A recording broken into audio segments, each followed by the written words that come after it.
New seasons, new gear. Show the world what it means to be a fan in 100% authentic gear. Fanatics, officially licensed everything. Get ready to dive into a new world of online shopping with the Fins Tailgate. Whether you're a die-hard sports fan or just looking for the latest fashion trends, we've got you covered.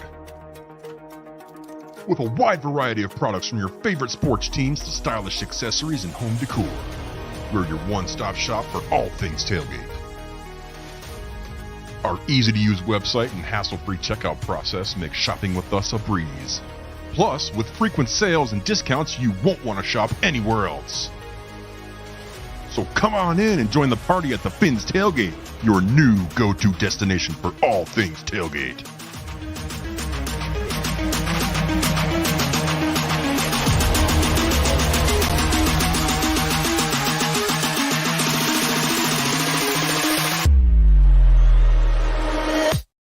What is up, everybody? Hope y'all having a great Monday. Today was another day, day 3, I believe, or day 4 of camp.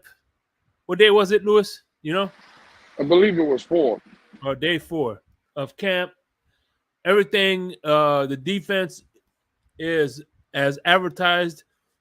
We had Long, the middle linebacker, all over the place. Cam Smith is impressing everybody. My man Saved Ahmed is doing his thing, and so I mean, by the way, I seen you today. Usually on Mondays, I haven't been listening to Stevie D because I've been listening to Wine. But when he made you the co-host, I had no obligation but to listen, man. Because dude, you're on that show cooking, man. It's about time that show got some good takes. You know what I'm saying? I appreciate that, Shake. Yeah, it's been a while since you heard a good take on Miami sports music, so I'm just glad I could go over there and help out the homie Stephen D, man. I'm just playing. Listen, we know. It's all love. I appreciate Stephen D and everything he does, and he's been a good dude to me, man. So shout out to Stephen D and Miami sports music. Yeah, man, you did a good job, man. I appreciate that, Shake. Means a lot, bro. I appreciate it. And I should know, man. I'm lucky to have you as a co-host. Real talk. But anyway, listen, no, I'm more lucky, Shake. I'm the lucky one in this relationship right here. So. It's all good, man. Appreciate you. But anyway, listen, man. We have my man Kevin Hunt's in the building. I think that's Kevin Lee. We got, of course, Josh Allen with the 2IQ. My man Crypto, I sent you the link, so if you want to come up, please do. We got Thomas Jensen, Cat for Life, who's starting spaces, you know what I'm saying? We got my man Adam Sadowski. What's up, Carla? How you doing? I tell you what, Carla, she takes no prisoners. When I tell you, man, when she gets someone's ass, she takes no prisoners. Carla's already going at me in the chat, man. What's going on? She takes no prisoners. I'm telling you, I don't want to fuck with Carla. That's for sure. Shout out to Carla. Shout out to Carla for real. Joe Rist, what's up? Yeah, that's one person I don't want to get on the wrong side of. Triple S Podcast. Triple S, what's good? And what's going on? Level 2 noob. I like that. hey, man, I love the icon. I think Level's going after everybody in the community. So if you're a Dolphin fan, man, watch out for Level 2 noob. He might get you. But. And speaking of gaslighting, what's no more gaslighting from here on out. It's listen, I like Crypto and everything, but his choice in basketball and baseball teams are a little bit suspect. Let's welcome the man Crypto. Damn, Shake Money, you gonna give me a body blow like that, Shake Money? Hey, by the way, hold on, let me introduce my next guest, because the next guest, every time I think this team is going under, every time I think that we don't have a chance in hell, this next guest reminds everybody that we, ladies and gentlemen, have a Tua. My man, Batman. What's going on, guys? It can only be Batman. What's up, Batman? Good morning, everybody. Good morning. Batman is in the house. Batman, you have a Tua, right? We have a Tua, and we have some other players. You know, we got an Eichenberg, we got a Noah. That's what's up. Hell yeah. There you go, Batman. We have a Liam, but it's all possible Noah. because we have a Tua. That's the bottom line. Now hold on, let me ask you a question because like I caught in the tail end of the conversation. Lewis was hosting a space today, and look, the sun. I wasn't even drinking out there. I was drinking water all day at training camp. So, but listen, I had to leave training camp yesterday early, right? I didn't get to see the last like 30 minutes of training camp, and today I went out there, saw the thing, but I spent most of my day, like at the end of the day, tail end of the day, I was in the sun. So you know how the sun works, man. It's brutal. Once you take a nap when you come home from training camp. So I took a nap. I woke up like about an hour ago. Lewis, so what's this Jonathan Taylor stuff you're talking about now? You're all in on Taylor? I'm all in on Taylor, 100%, Batman. I think that's the move, bro. 24 years old. You know what he brings. And I've said it today. I'll say it for you to hear it, Batman. If I'll even willing to give up that first round pick. I'm not even gonna lie to you. If it came down to it, I would send the number one because if we all believe, and Crypto said it best in the Twitter space. I was agreeing with Crypto. If we all believe what this team is gonna be, right? If we're supposed to be division winners and maybe second round or AFC championship game, bro, that first round pick, you're picking at what, number 28, 29? If you make the AFC championship game, you're what, at 30? Bro, at 30 in the first round, what player you're going to get at 30 that's better than Jonathan Taylor? You're not. Right, you're picking in the late first round anyways, yeah. You don't think Greer could finesse the trade though? Like you don't think he could do like Noah in a fifth? No. You're not getting that. They already said even a second. Right. Let's say it was a second and Jeff Wilson Jr. You wouldn't be willing to make that trade? Well, I'm hearing Agba's name being thrown out there. What about Agba and a future third not next year's, but the following? Put it like this, Batman. I wouldn't trade Tua, Waddle, guys like that. And listen, I'm high on Emmanuel Agba, but if Agba had to go to get Jonathan Taylor, I would even do Agba. I'm not even gonna lie to you. This is the guy, right? Dalvin Cook, and this is what I said earlier today, Batman, in the Twitter space. We have a 2-year window. That's what everybody's talking about, right? Okay, Dalvin Cook fits that 2-year window. But if you go get Jonathan Taylor, and let's say for the sake of argument, you did go give that guy a 4-year deal. That means you'll have Jonathan Taylor in the building for the next 5 years because you're just extending him. He's already under contract for this year. That means your next 4 to 5 years, your running backs are Devin A-Chain and Jonathan Taylor. Tua's going to pan out. You're going to be having him. You already know Waddle's going to be here. Bro, look at that young core that you can build around with Tua, Waddle, Jonathan Taylor, and A-Chain. Those are your core pieces, and you build around that for the future. Bro, Jonathan Taylor is a guy that extends the window. Yep. We wouldn't have a 2-year window. You're putting more years into that window. Why not make that move, Batman? Exactly. And it's about, to that point, Lewis, it's about intrinsic value. It's what you think he's worth to your team, is value to the team. If he's basically equivalent to us being a Super Bowl and we ain't won it in 50 years, that's when you make the move because his intrinsic value gives you Super Bowl. Not necessarily, okay, he cost him 5 or 10 million. His value is Super Bowl to us. That's why we have to look at it. How do you hey, feel by the way, it? let me ask Delusional Patriots fan since he's in the building. I see him there. Being that, who are you high on? Who do you want to win the camp battle? Zappy or Mac Jones? I'm asking this to Delusional Patriots fan. Do you want Zappy or Mac Jones to be your starter quarterback? But go ahead, guys. They still don't have a quarterback. No, I was going to ask you though, Shake. What's your opinion on the Taylor stuff? I'm gonna have to look. I like the if we have we have no choice, right?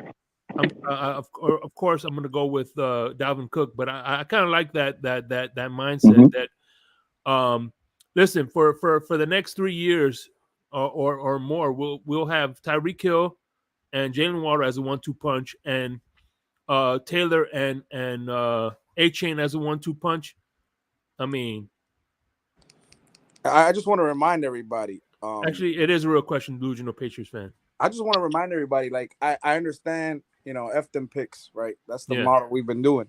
And I'm not saying I wouldn't do the trade. I just, look, next year, we have a first, a second, 2 fifths, I believe a 6th and a 7th. We don't have a 3rd or 4th. Yeah. I know that picks don't matter because we're going for a Super Bowl. And I agree with Lewis. We're going to be picking in the late rounds because of, how we think this team is going to go. But if you acquire Jonathan Taylor, let's say hypothetically speaking, like to make the trade work and not to fleece them, to make the trade work, you are giving up a 1st round pick. Right, Batman. That's what I meant. You guys would be okay with having just a 2nd, 2 fifths, and whatever like that for the yes. draft? Yes, at least for that 1 year. Because remember, it's only 1 year that we're going to just have that pick. We still get our 1st round pick in 2025, so we'll be fine. We have all our picks in 2025. All our picks. And Batman. It'll just be for 1 year. The way we would look at it, right? This is the way people just got to look at it. Our 1st round pick would be Jonathan Taylor. That's what you're. That's what right. Again, I keep hearing this narrative. Oh, we're not going to lose. We're not going to have a pick. What do you mean? You're picking Jonathan Taylor. That's your fucking pick. That's how I thought about Tyreek Hill. That's what I did. Exactly. That is the pick, right? Yeah, you're right. Like that is the actual pick. Our pick this year was Bradley Chubb. Right. Right. Exactly. That's what I'm saying. That, bro. Like, you will have a pick. We can't give up the pick. Like, what are we talking? Exactly. We can't give up the pick. Well, technically, our pick wasn't. No, it was Flores was the pick, but the one we lost was the Flores pick. That was the 3rd round pick. No. The first rounder, the first rounder we lost. That was this past year that we just had. Yeah, that but wasn't we also had San Francisco's pick, which was Bradley Chubb. Right. Yeah, Bradley Chubb was the San Francisco pick. Our pick was the one that we got confiscated for. Yeah, because of Ross, not Flores. But I'm looking because I'm looking at Taylor. I mean, look, I honestly don't think it's realistic. I don't either, but I'm just saying if it's realistic, go for the gold. That's what Lewis is saying. The kid's a beast, man. Sunday, I think it was Sunday morning, and I'm right now as we speak. I'm doing it right now. I'm looking at Taylor, man. I know he's had his ups and downs with a couple injuries here and there, and he's still young. But bro, the aspect of being 24, and he is a game changer. Absolutely, I think it's stupid for the Colts. I understand that what that kid would do for their rookie quarterback would be. Yeah, see, that's why I believe it won't happen because they're going to have a change of heart. But I mean, look at the like. I saw a breakdown of the saga that he's going through right now, like with Irsay, and bro, it's nasty, man. I mean, I don't know. It's horrible. It's horrible. But think about it. Remember when Dalvin Cook got taken off all the social media and all the things, the website for Minnesota, and then we heard the rumors. Well, Minnesota is thinking about keeping Dalvin Cook. Did they keep him? No, they ended up releasing him. Bro, if you look across Indiana, they took Jonathan Taylor off of everything. They got lucky, Lewis. No. But they took Jonathan Taylor. Crypto. Jonathan Taylor ain't on no website no more for the Indianapolis Colts. He's not on their webpage. No, I'm talking about Dalvin. Minnesota got lucky because Dalvin. They had a good running back in Mitchell, the guy behind him. I don't give a damn about none of that, Crypto. That's not my problem. The fact of the matter is Jonathan Taylor wants out. Indianapolis is going to oblige. I don't care what no one's trying to tell you. And again, if it costs a 1st round to do it, a 1st and whatever after, if it's another 1st and a 5th and a player, bro, who cares? You're trying to build around Tua, right? Ain't that what everybody's telling me? Build around Tua, build around Waddle, build around A-Chain. Well, then go get a monster, a young monster. Everybody wants Derrick Henry. Derrick Henry's 29. Everybody wants Dalvin Cook. Oh, he's 28. Bro, you got a 24-year-old stud in front of you. And now we're talking about, oh, we can't give up a pick. Who gives a fuck about picks? I thought the objective was to win. Like, what are we talking about here? We can give up a pick, but have the Dolphins showed interest? Yes, well, you know what? Let me just go back on mute. All I'm saying is, again, let's just say Jonathan Taylor is available. I know that. So I was hearing in Twitter Spaces 2 days ago, people losing their mind because they weren't doing their due diligence with Dalvin Cook. It would be malpractice. I'll use the words that people were telling me 2 days ago. It would be unjust if Chris Greer wasn't making phone calls to Jim Irsay and the Indianapolis Colts. Would anybody disagree with that? If you find out Jonathan that's Taylor's malpractice, available and you don't even make a call, like, what are we doing? I mean, he's got to do the due diligence like he did with every position. He'll say that. Yeah. He'll say he's doing the due diligence. I wouldn't mind giving up a 1 as long as we could unload like a Cedric Wilson contract and make the money work. I mean, and that would, like you said, he's still on his rookie deal, so we're saving this year. But if you could save the additional money from Cedric, and then now you could apply that for maybe another position, I think, bro, I would do that. Mm-hmm. I wouldn't mind giving the first, but you got to get Cedric Wilson, and maybe we get like a 4th or a 3rd in return. Maybe I would do that. Yeah, because the first round pick is a very low pick in the round anyway. So you're getting Jonathan Taylor. Jonathan Taylor was a 2nd round pick, so you're getting even higher value. He's a monster. I'm just looking at right. So you know what I'm saying. I had him on one of my fantasy leagues, man. He got me so many points. It's not even funny. I'm seeing highlights of him right now. He did. He's a Buffalo Bills killer. Yeah, that's what I'm seeing right now. He's tearing up Buffalo apart. Bro, how many touchdowns did Jonathan Taylor have last year? I thought it was 1,100 yards and 16 touchdowns, if I'm not mistaken. Something like Eckler. I think the touchdowns was like Eckler, about 15, 16. Yeah, they had about the same amount. Come on, bro. Could you imagine Jonathan Taylor in this offense? Well, we already have with Tyreek and Waddle, now Braxton Berrios, Chosen Anderson. This defense that is absolutely balling, and now you throw a Jonathan Taylor in here? Oh, my God, bro. There's a problem, Lewis. And trust me, here's the thing. Chris Greer behavior, man, that's the only thing problem with that. The thing I would love, I kind of imagine now, is we're running up the score. Let's say we're up 21-0 on a team. They gotta fucking they have to pass the ball, and with the pass rush we have, forget about it.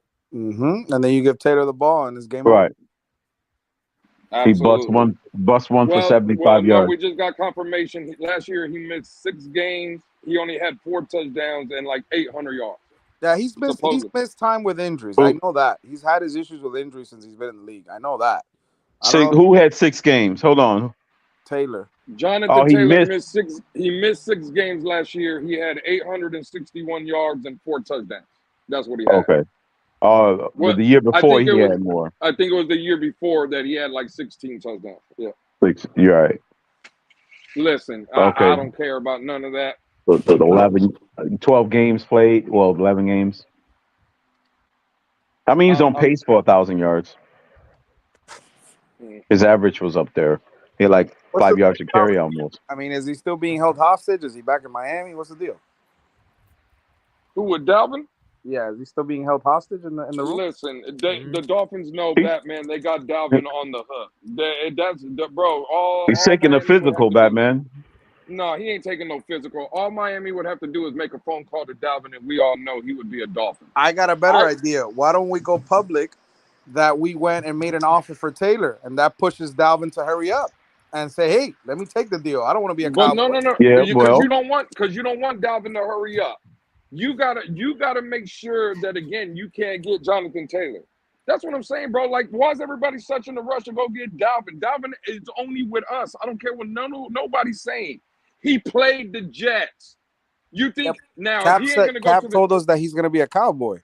Bro, I love Cap for life. Shout out to Cap for life. The Cowboys now. What's going on with the Cowboys? Bro, I think Cap for life is dead fucking wrong. There's a one team for Dalvin Cook. That's the Miami Dolphins. We all know that.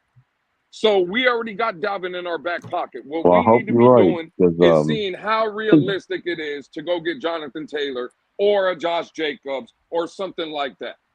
Dalvin is already on the hook, bro. What are we talking about? You guys have you any of y'all on this panel ever went fishing? Do y'all only throw one follow out there? No, you throw 3 or 4. Dalvin is already on the hook. Marino's goat is right though. I mean, they did lose their other running back for a 2-game suspension. So now they don't have their top 2 backs playing in the beginning of the season. They'll go get Ezekiel Elliott for that. Who cares? Okay. Lewis, with the lures that I got on my fishing line, they ain't got no choice but to bite. I only throw it once. Yeah. And you know what? And one pole though. And I tell you what, we talk about all this running back talk, I wouldn't be shocked if we go start the season with none of the damn running backs we're talking about right as we speak. That's why I kind of braced everybody for. There's that outcome too is possible. Mm-hmm. You know, A-Chain is the man. A-Chain is RB1. You never know. A-Chain wears the same number as Taylor, so they got to figure that out. Yeah. Yeah. Well, Either A-Chain Taylor, there you go. or Taylor's like, you know Right. what? New place, new number. Fuck it. There's a lot of exactly, bro. Like, who cares? Well, if that's the case, did anybody hear Cater Kohu in his interview today on NFL Network? Cater Kohu said he likes the number 4. He ain't trying to give that up. They even asked him because they asked Cater Kohu specifically. They were like, "Well, if Dalvin ended up coming to Miami or whatever, what's the price tag on that number?" And Cater Kohu said, "I don't think there's a price. I like 4." So Cater Kohu's basically telling you we don't need Dalvin. You know what I heard from Cater Kohu? He said, "Go trade for Jonathan Taylor." That's what I heard. So if we don't get cooked, is that what he said? This franchise is gonna turn on Cater. Is that what you're saying, Lewis? By the way, who wears number 20? Who wears 23? Is that what he said? Who wears number 23? Who wears Hold number on, 23? what I'm missing? I need me a drink. 23 is the running back, Wilson. Oh, Wilson. Well, there you go. Because he's that's his college number, so he could get 23. They'll probably ship off Wilson anyway. Bro, I would love to if Wilson could be part of that trade, and that could work, man. That would help. That would help the Colts. They would get a pick. We could get off of Wilson, and then you free up that number, that beautiful number, 23. Yep. He wears his college number. And he played with Alec Ingold in college. Mm-hmm. Alec Ingold. Yep. What's up, Ali? Listen, that's because he played with Ohio State, that trash football team. So hey, not you. I don't mind if you talk shit behind my back. Just don't do it in front of me. All right. Wait a minute, Ali, that's the best time to talk shit. All right. And don't be hating on wide receiver school. You know, it's not my fault. My team knows how to breed wide receivers. Hold on, Ali. I thought you were a fan of Miami of Ohio. I thought that was your team. Hell no, bro. Hell no. That's Big Ben, bro. And the Steelers. Q likes Miami of Ohio. He was a Miami of Ohio. Damn it, no. Anyway, to be honest, I thought this whole time I thought Ali was Michigan. No, dude, now that's disrespectful. Please don't put that type of disrespect on me, dude. What the hell's wrong with you?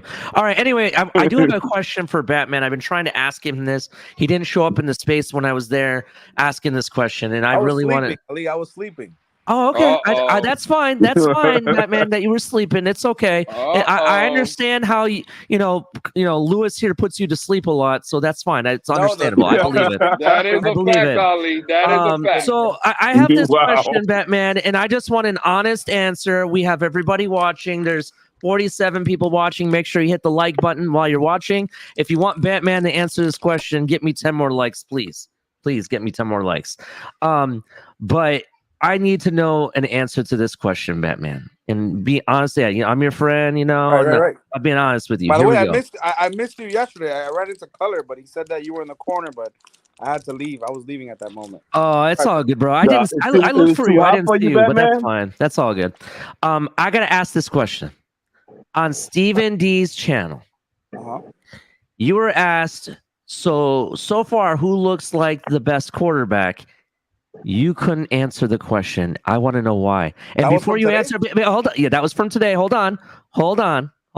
Before you answer, I know you and I have gone back and forth about Skyler and Tua and stuff, but that aside, I've bought into the fact that Tua is the best option we have in the room, and I've bought into the fact that Tua is our quarterback one. If you watched Late Night Exhale, the premiere of season 2 this past Saturday, I even took the moniker, "We have a Tua," and I made sure to give praise where it was due over and over, right?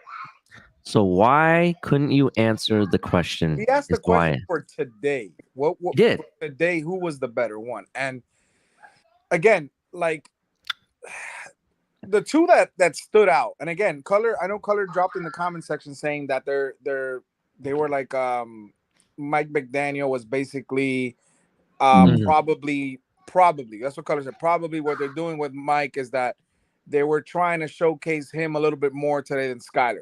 They actually, hold on before you continue. Omar Kelly actually asked that question to Mike McDaniel's presser, and that is basically what they're doing. What they're doing is they have everybody split up into groups, and each practice they're going to be showcasing a different group to see where they're at. That way they can evaluate players a lot better. But go ahead, keep going. Now, what I said was, as of today, what I saw today. Mm-hmm. Yeah. Tua had his moments and Mike White had his moments. Skyler did not have any kind of moments. Now, I couldn't answer the question because they both showed about the same. They almost had interceptions. The only one that did have interception was Skyler. And none of them really impressed. There was a deep ball from both. Mm-hmm. None of them really impressed. Now I go back to Sunday. You were there.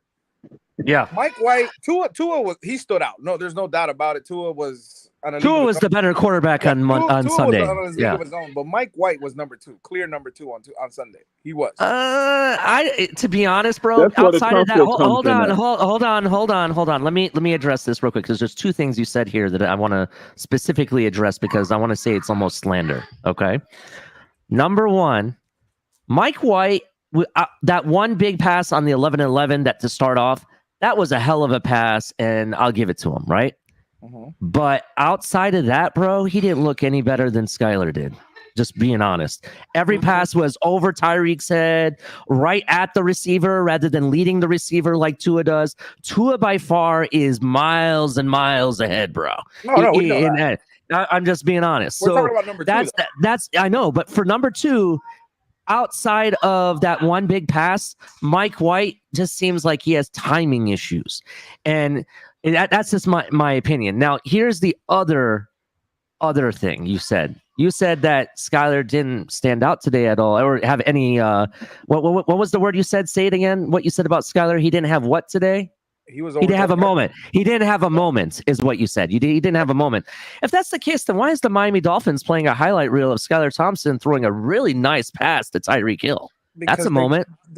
People complained that there was no Skylar highlights in preseason. So now you're admitting that the fan base is what drives what Miami Dolphins does then? Not really, because we haven't even seen. Have we seen stuff from Mike White? Outside of that one pass, I really haven't seen anything to be honest. So, but if the Miami Dolphins is being driven by the fan base, then me and Lewis, bro, we need to go rent a bleacher. One of those what do they call those advertisements? The billboard advertisements. Bring Jonathan Taylor to Miami. Bring him home. That's what I'm going to do. I'm going to start driving that since we drive the narrative here. I like the Jonathan Taylor thing, but look, I'm saying, all we've heard up until Sunday was Skyler was killing it, right? He was playing amazing. That's what we heard. That's not what we saw Sunday and Monday. That's not what we saw. That's basically what I'm trying to say. That's not what we saw. And then TD, like I said, today, Skyler threw a couple passes, but nothing that goes, wow. But he was overthrowing guys, especially Tyreek as well. And he had the interception, bonehead interception, to Bethel. And I also saw, I will say this, and this is going to be, I don't know if you guys have seen, I don't know if anybody's I haven't been on Twitter until the last hour since this morning. I might say the best pass of the day was from Mike White. It was to Berrios down the middle. It was like a 20, 30-yard pass. And Berrios could have taken it to the house. I mean, obviously he got hit a couple times in the middle after he caught it, but the best pass of the day was Mike White. It was beautiful. I don't know how it looked like if Tua would have thrown it because it was between a bunch of people, the accuracy, the zip, everything. It was in the perfect. I don't want to say it was as close as you guys remember the Waddle that happened. Was it the Patriots game last year? Down the middle. Not as far, but that same scenario where he put it in between a bunch of people right into Berrios' bread basket, and Berrios could have taken it to the house. Mike White looked impressive. On Sunday. Yes, today, none of them were damn, I got to go talk about this guy. But Mike White did look better than Skyler today. He did. So the narrative that TD said Skyler looked like the best quarterback today, it's not even close. I don't understand that.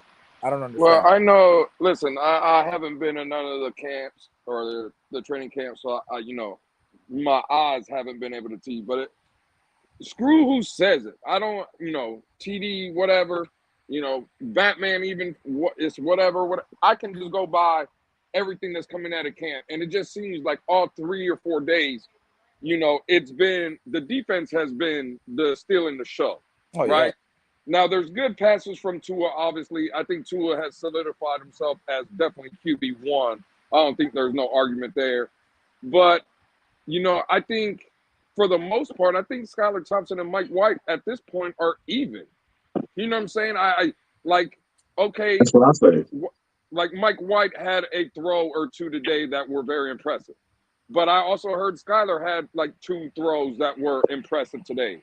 Like the same thing. So I think there's a strong battle to be made for QB2. I don't think we should jump the gun and say that Mike White is solidified already as QB2. No, I'm not saying. I don't think he solidified it. I don't think he solidified it, but based on the last 2 days, he looks like number 2. And again, we might make it like it's nothing. We might act like it's nothing. But look, if Skylar wants to be somebody in this league, right? I don't care if it's a starter, a backup, whatever he wants to be. Like, I found it very odd, extremely odd, and I saw it today. Tua and like, if you look at the videos of the players coming out to the field yesterday, today, Mike White and Tua are walking out together, and they're always talking to each other. You see it when they're on the opposite field. When they're doing quarterback drills, they're like talking to each other a lot. Today, they left the field. They were the last people to leave the field, the last 2, and they were walking together out. Like, they were communicating back and forth, walking out back to the training facility. I don't see Skylar there. I don't see Skylar for whatever reason. Why? If I'm Skylar Thompson, I'm doing everything I can to be a part of that, every conversation that these guys are having off the field. Because if you want to be QB2 or you want to be a QB1 somewhere else, you better be incorporated and be what are we talking about? Now, Mike White is basically showing leadership in a sense, is what I'm trying to say. He's showing he wants to learn. He wants to know the system. He's trying to learn from the quarterback that's number 1. Hey, if I'm Skylar, I'm attaching myself to the hip to Tua. I'm not doing my own shit. I'm not.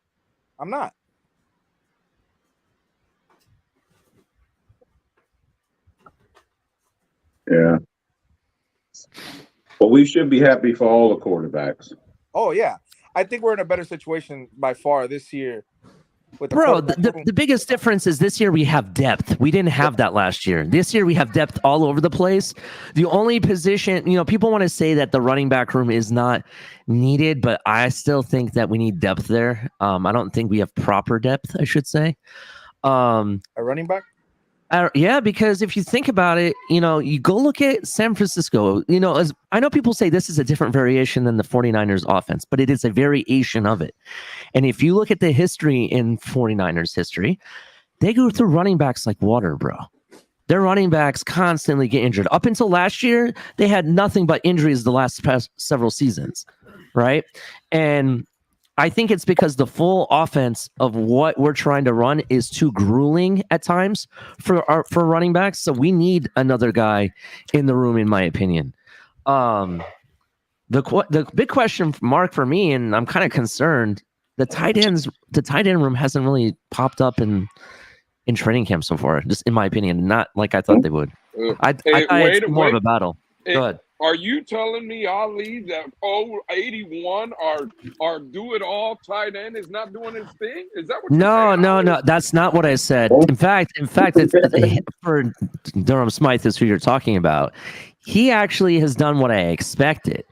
I'm talking about the rest of the room. I was thinking I'd see a big battle between all these tight ends that we brought in. In fact, I don't even think I saw the undrafted player that everybody is telling me is a beast.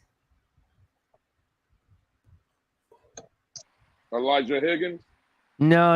The undrafted kid. I forget where he went, but the guy's like 6. I want to say he's like 6'4" or something like that. Something stupid. 200. Undrafted tight end. For us? Yes. Oh. He's talking about number 84? Maybe. Let me look him up real quick. So, Batman, you're saying what you're saying is Skylar Thompson on the field is looking like the odd man out? He's not an odd man out. He's going to be a part of this team regardless. I'm just saying because he's looking at the third string quarterback from what you're saying. Yeah, and with the new rules, if I'm just going based on what I saw last 2 days, and again, like we're not making it out to be, we're not making a depth chart.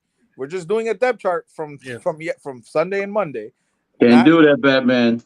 Skyler's number 3. No, can't do that.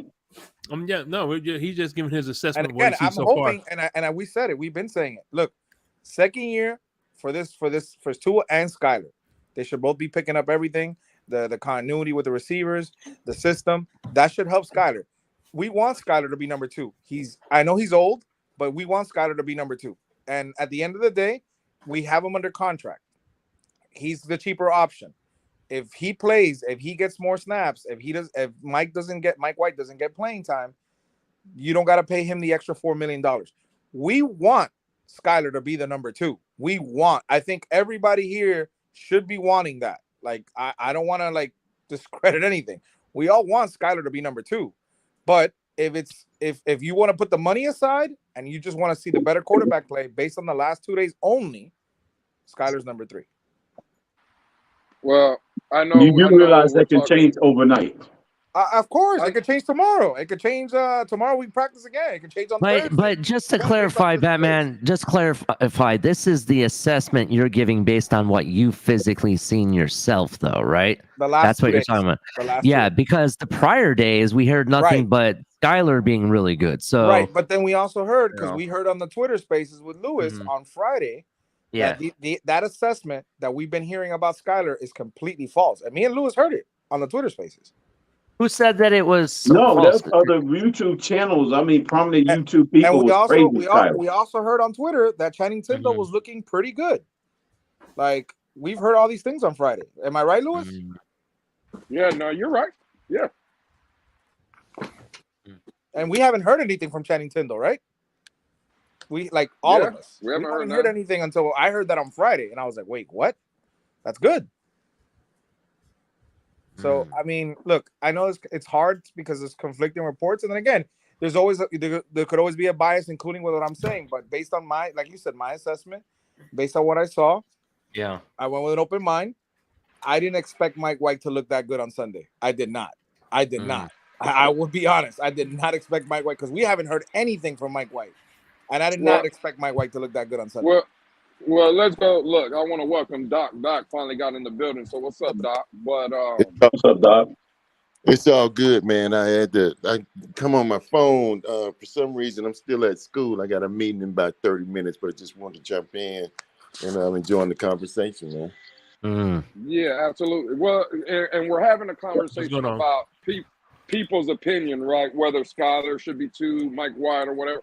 Let's move on real quick. We'll get back to that, but let's move on to a guy that I think undeniably everybody up on this panel is going to be high on, and we're not going to have to so much debate about. We could just talk about it. And that's our second round rookie, Cam Smith. Yeah. This kid is putting in that work by all indications, bro. And it doesn't matter who he's lined up against. It could be Waddle, it could be Hill, it could be whoever. The young man is putting in that work. So what is everybody's thoughts, like Ali and Batman? I'm going to give you guys a broken take, bro. I have a broken take. You already know what my thought's going to be, Lewis. Trade X? Absolutely. It's time to get him cut right away. Get him his buck ticket. Well, let's let Ali and Batman kind of give their assessment. Those guys have been at camp. So, like, what are your thoughts on camp? So I'm gonna go first because mine's gonna be short and sweet and shocking, and everybody is gonna be saying I don't know what I'm talking about. I don't really care, but I'm gonna go out and say that in my opinion, and this is just my opinion, I have a feeling eventually Cam Smith could be better than Sauce Gardner. Whoa. Yeah. You know how like you see something special on the field, bro, and it causes you to get goosebumps and everything like that, and it's like you're seeing history in the making. I get that feeling with Cam Smith. He's just so fluid out there, so good. They were doing some drill where they were they were doing the red zone where they were like either tipping the ball or actually, you know, picking it off in the end zone. And how it got thrown, it was kind of behind him. He adjusted and his whole body moved like a ballerina in midair and caught the interception, dude. Like it was nothing. Like it's his body meant to do that. You know what I mean? This guy is so I don't know how to say it, bro. Like I wasn't like really high on the pick initially, but seeing it firsthand and reading all the stuff that I did, I'm telling you, bro, I honestly think this guy can be better eventually. Better than Sauce Gardner. Roger Goodell's burner said you took his take. You stole his take. Damn. I'm telling you, bro. I'm telling you. I don't know what it is, bro. Every time I see this kid on the field and every snap he took, he was just getting better and better. And look what he did today. He almost picked off 2 passes, and one of them was against Tyreek. Holy shit. Yeah. You know what I mean? Like it was like short and sweet. He don't let the moment get too big for him. Short and sweet, like the kid, he doesn't look like a rookie. He doesn't look like a rookie. From a DB to be elite, you have to carry yourself a certain way. You got to have a certain swag about you, and everything about him says, "I am a top-notch DB, and you can't catch on me." And I've known that since we drafted him. I'm in the same boat. You know, when we drafted him, I was like, wow. You know, I knew he was all of his tape, knew where he was coming from and all of that. But, you know, when he dropped and all of those things. But I think that's a testament to the idea of getting the best available when you draft. And he certainly was one of the best available with some issues, but just the swag, the way he carries himself. And then I don't know if you guys heard the conversation that he had about picking X's ear and talking to Jalen and all of that. I mean, that just speaks to a top B. The kid. So yesterday I saw again what we've been hearing. Noah was lining up with X on the opposite side of X. Today it was different. I mean, I saw Noah, but I think what they did with X was when it came to 11-11, because X, he was a full participant, but when it came to 11-11s, like I saw X on his knee on the sidelines. Like he was just like watching like the plays, watching the guys. I think the snaps for the corners, I think it was Noah and Cam. And Cam today. The guys, he's everywhere. He's everywhere. I'm look, when you guys were talking him up a couple of days ago, because we're arguing about him and Cater who should line up on the boundary. I can see why. Cam Smith should be on the boundary. But don't discount Cater Kahu either, because I think he's even better than he was last season. What gets me mad? Yeah. That was the argument. Like I wanted to have Cater on the boundary because hey, listen. We found out the other day that the man played with a broken hand for 8 games, and he still looked that good.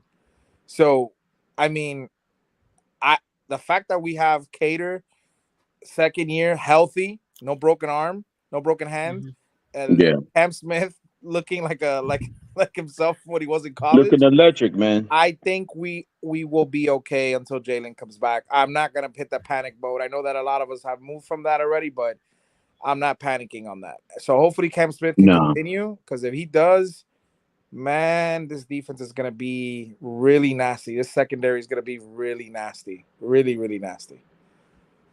Oh, and by the way, I don't know if you guys talked about it, that Jalen Ramsey is aiming for I believe is the Raiders? It's November 19th to return. So a month early. He told McDaniel that he's gonna if he's gonna try to beat the projection by over a month, and what Neil Driscoll said puts it at November 19th, I believe, which is whatever game that is. I don't know if it's the I'm not doing that. I know. I'm not doing that. And he was at practice yesterday, and I didn't even know about it. I found out today that he was on the second floor with the crutches, watching everybody outside. He was outside on the second floor of where they have the offices. He was watching the team. Yeah, I didn't even know Eli Apple was out there yesterday. That was kind of I found that out afterwards. I was like, damn, I didn't even know. Yeah, he got there. Yeah, Yeah, I'm not rushing. So who wore the orange jersey today? I predicted it was going to be Cam Smith, man. Is that who had it? It was unfortunately. He'll probably have it tomorrow because he did well today. It was Raheem Mostert, unfortunately. If they don't give Cam Smith the orange jersey, I'm gonna call sabotage, bro. I'm gonna say it right now. That guy is that good, bro. No, he's actually, that good. The one who should have it is that linebacker. Between him and the linebacker from I was David gonna Long? say David Long Jr. David Long. Yeah, David Long. Suppose again, all due reports. Yesterday he was balling. Today he was absolutely making just plays all over the field. It should be David Long Jr. should have the orange jersey. But can we make an argument on Sunday? How many sacks did we have today? Can we make an argument about this though? Let me just give you a take real quick. I know he doesn't technically need it because I'm telling everybody Cam Smith does not look like a rookie. He looks like a veteran out there. Right. But do you think it would be good to give it to Cam Smith because you want to get him as confident as possible as you can for covering the role of Ramsey while he's out? No, he'll get it anyways, Ali. Hold on. Go ahead, Lewis. Go ahead. Let me answer this. I say no because what the kid is doing now is being hungry, right? And I think it's too early. If you're already handing out that orange jersey to him, maybe the kid feels entitled. Maybe his head gets too big. Nah, let this kid, bro. All indicate he's a dog, right? Let that dog eat. Let him. Make him feel. You ever wanted to get a dog to be mean? You would tie him up to a tree, right? Yeah. And that's what you're doing with Cam Smith. Let that guy keep going against Waddle and Hill and stuff, and just earn that jersey. Don't give it to him because of one or two. Lewis, show me a hungry dog. Show me a mean dog. I think Izukama. I can make a case for Izukama from yesterday to have it on today. I think he just absolutely balled yesterday. Beautiful play today, Color. I forgot. I don't know if it was Mike White who threw him the ball. He caught it right, and he caught it He caught it somewhere in the middle. Nice, beautiful catch. But they extend the play after, right? And he was running. I know. Shake is gonna hate when I say this. But I said it today in the morning. So I guess Noah was just trying to hit him real quick, knock him out of bounds right at the end zone, and Eazy-E did a spin move and a stiff arm slammed Noah on his ass, and everybody was like, whoa. And I thought it was Holland, but when he got up and I saw the 9, because he was playing deep and beautiful, it was just nah, man. Listen, Eazy-E deserves a lot of credit, man. He was running. He was running his routes really hard yesterday. Everything was crisp. Yeah. Had a lot. Him and Cam Smith were battling it out a couple times yesterday too, man. And it was great competition, bro. And he caught one over Smith, and it's like Smith had the coverage, but great play. It's just good stuff, man. He's. If anybody's been wondering where Eazy-E's been at, he's been hitting the books apparently because he was looking good yesterday. And by the way, what is Cedric Wilson doing besides wasting the money? That's wild. They threw him a pass. I don't know about that. I said it was over his head, but but going back to Cam, I would just say this, giving Lewis some pushback. That orange jersey is not going to change that guy. He has the swag. He carries himself. I understand what Lewis is saying, and certainly you have to protect him against people getting a big head. But that guy is a straight baller, and whether he gets the orange jersey or not, he gonna come out there every day going to get after it because that's how he lives. Yeah. And by the way, that swag does remind me. That swag. When I heard him, you gotta let your nut drop. That he kind of had that Ramsey swag, that Deion Sanders swag. Yeah, I'm good, and he still wants. I get what Lewis is saying. It's true with Doc. I get what Lewis is saying, but I think, look at Sauce Gardner. They blew up his head before he even played a game, and it turned out great for him. I mean, no. See, that's where we're wrong, though. Again, see, and I'm sorry that I have to bring up Tua into this conversation, but that's the same argument. We need to boast up Tua. Oh, we need to do this. No. Let me tell you something about Sauce Gardner. The kid came into the league with that swagger. The kid came into this league thinking his shit didn't stink. The same way Cam did. Cam got drafted, and one of his first interviews, they asked him, well, what are you going to feel about being in the building with Tyreek and Waddle and guarding them and stuff? Did you hear his response? He said he didn't give a fuck about none of that. He was coming out here to be the #1 guy. That's why orange jersey, giving it to him or not does not matter because he don't give a fuck about an orange jersey or not. And I get that, but let me again, just because he's out there battling, right? Listen. Are we gonna say that Derek Long or David Long Jr. wasn't balling today? Because by all reports, that guy was flying around the field making plays everywhere. So I'm giving it to that defensive guy. I'm giving it to that middle linebacker that we have high hopes for. He's the guy with the green dot going to be on calling the plays, right? That's what we all believe. And based on the trend, they do offense, defense. So it's time for the defense tomorrow. So. Well, and again, I'm not saying not to give it to Cam. Cam did some great things, but I don't know. For me, I get what Doc's saying. I agree with Doc. I think he is the type of player that he's going to give you, whether it's an orange jersey or not. I'm just saying I'm not willing to make that risk. Again, we heard the rumors before he got drafted. There was some immaturity issues. Well, they haven't arose yet, but I'm just saying, why give it to him just to make him feel good? No. Nah, I'm on Lewis. I'm on your side, bro. I like making them earn it. I like continue to feel like the deck is stacked against them because I think what Lewis is trying to say, young cats like that, especially the swagger kids, if they're not feeling like they're getting their due, they're going to do extra. And if they're going to continue to do extra, eventually he's going to make you give him that orange jersey. But I would rather him ride it orange jersey less into the season. So he's going to be like, I'm coming out and I'm taking one of these ones from Justin Herbert to the house. I'm going to make Aaron Rodgers look like an old man when I see him. I'm gonna put Russell Wilson in his place. He's gonna think about hanging up his cleats. I need my DBs to think like that. I'm gonna make these boys put their cleats up, boy.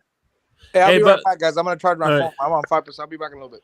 All right, but here's the thing. The thing I think with you got to look at McDaniels. He's a very psychological person. I think the reason for the orange jersey is to give to the players that have their confidence level down for the most part. So he's going to give it to a lot. I think 9 out of 10 times, I say 7 out of 10 times, he's going to give it to a guy who's doing well and that needs that boost of confidence. And I think Cam Smith doesn't need that boost of confidence. You know he better not shake. He better not be playing that game. I've been giving it to the guy who I'll be giving it to the guy that says, "It's my jersey tomorrow." Well, that's the guy.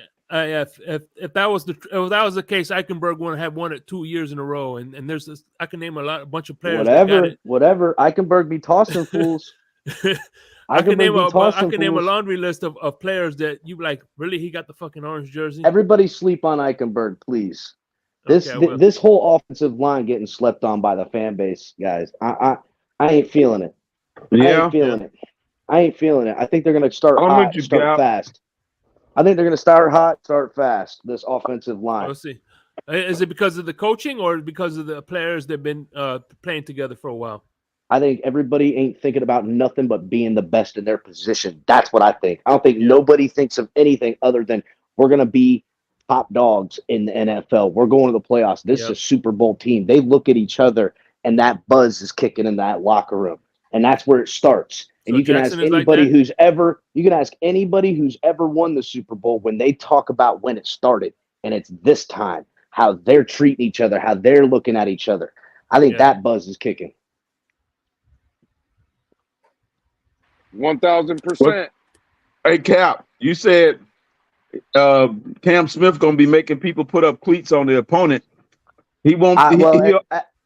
He'll also be putting people on his own team like X. Putting on his own cleats because he'll be coming off the bench by week 3. Stop the hate, Crypto. Listen, exactly. He's going to be doing it. You know what X going to do, right? That's going anytime and every time people are getting paid and Xavier Howard is like people are counting him out, my man comes back and he's top 5 in the position. That's it. Be fuck around. Even number 1. Crypto. Even Elon Musk has dedicated Twitter for X-Man. He did. Okay. The whole world is pushing that way. But again, to me, Xavier played so good this year. that the Dolphins give him some kind of super extension, like a long-term deal that's spread out, where the money's spread out, and he's just going to retire a Dolphin. That's what I think they should do. They could play with that money big time. Because I don't want to see Xavier Howard in another uniform ever. Fuck that. Well, let me address something real quick, if I can, because Carla, right? Shout out to Carla. I love Carla. Carla's been on my ass all day. But she says, when they want attention like little babies, they cry, Tua, Tua, Tua. It's Tua's fault, right? Which I don't agree with. I was brought up Tua to make the point of this, right? That's what the argument was under Brian Flores. Well, Tua needs this. Oh, my God, he needs to be coddled. Let's hold his hand. Let's walk him through it, right? People like Carla and others, right, will tell you, oh, it's McDaniel. It was the confidence that he instilled in Tua, which it played a part. I'm not saying it didn't. But to see, this is where people like that give the injustice to Tua Tagovailoa. You know why Tua played better last year? Because he put in the work. You know why Tua put in the work, right? He developed. You think Mike McDaniel could have came over here, right, and instilled confidence and showed Tua 700 plays to show Tua he could play in this game. But if Tua came out and played like dog shit, would that take the fact away that Mike McDaniel put confidence in him? No, it would not. At the end of the day, these people got to stop finding excuses. Just like we blame all these coaches for everything. Now we're going to give coaches praise for everything. At the end of the day, bro, players make plays. Chris Greer ain't on the field missing tackles, and Mike McDaniel ain't throwing completions. You see what I'm saying? It's like, come on, bro. What you're not saying, Lou, is that it's not a listen. There is such thing as a support system, but a man is the master of his own universe. You make your own way, and that's why Tua took the step, because he wasn't going to be denied. It wasn't because all these fans are out here, kissing his boo-boos and thinking they can help hold his hand and creating these crazy narratives to take away from him putting in the time and the effort and the energy to make it right. That's the real. And it's going to be that same type of work ethic to take him from his shortcomings last year to this year. And if he doesn't put that in, or something else stands in the way, we'll cross that bridge when we get. But by all account, we've seen him be able to work out things and work through and overcome adversity. He's done that his whole time in the NFL at this point. Can he take another step doing it again? Did anybody hear me say that Tua wasn't good? No, didn't hear that at all. Well, Tua was already good. Stop the cap. Like, I don't know who up here. This is what I'm saying. People hear what they want to hear. Well, it's CB83. He has an agenda. He has an agenda. He's a film guy. You gotta think on a whole different level on his film study, dude. What people don't understand about what I'm saying, Cap, I'm giving Tua credit. They're the ones discounting all the work that Tua put in. They're the ones discounting. They're giving all the credit to McDaniel and what McDaniel did. It's not. It's Tua. So the people that might think that I'm hating, I'm really not hating. I'm telling you, they're the ones hating. They're the ones hating, Lou. They're the ones trying to take away from his own hard work and accomplishments. Nothing could be more of a bigger insult. If you're going to tell me, hey, you know what, you got a raise, you earned this bonus, whatever, but it wasn't what I did. It was what this guy did. Are you kidding me? No, I earned these things, or whatever it applies to. They want to give it to McDaniel, to his confidence, to all the hand holding they've been doing with this guy up to this point. He a daddy now. He big daddy Tua right now. He got a couple of dad bod waiting to help him out, and he put the work in. And they want to give it to McDaniel. They want to give it to them. That's what it is. You think it's McDaniel, but the reality is they want to claim credit for Tua's uprise. By them coddling him, they played a part in helping his story. And that's where it is. This is a megalomaniac type of thing that I'm hearing here. Exactly. They discounting Tua's growth on his own. He took the bull by the horns for his own development. Coach had some input, but the rest of the player also had to do it. Players have to play. We would expect nothing less from the people we've seen in this fan base that fought.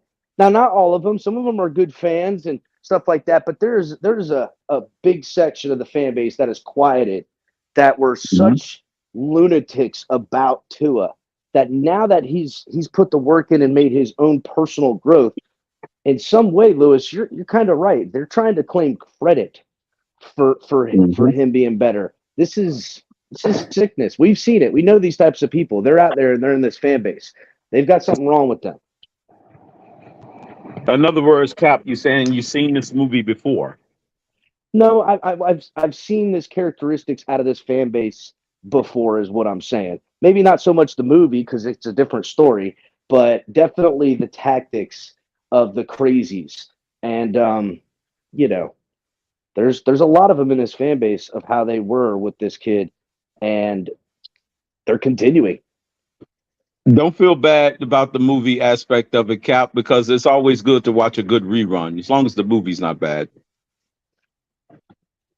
Fred says in chat, but before we get to that, shout out to Knight with the $2 donate. He says, keep up the grind. Hope to join you all one day. Fins up. Us too, Steve. That'd be cool if you hopped in.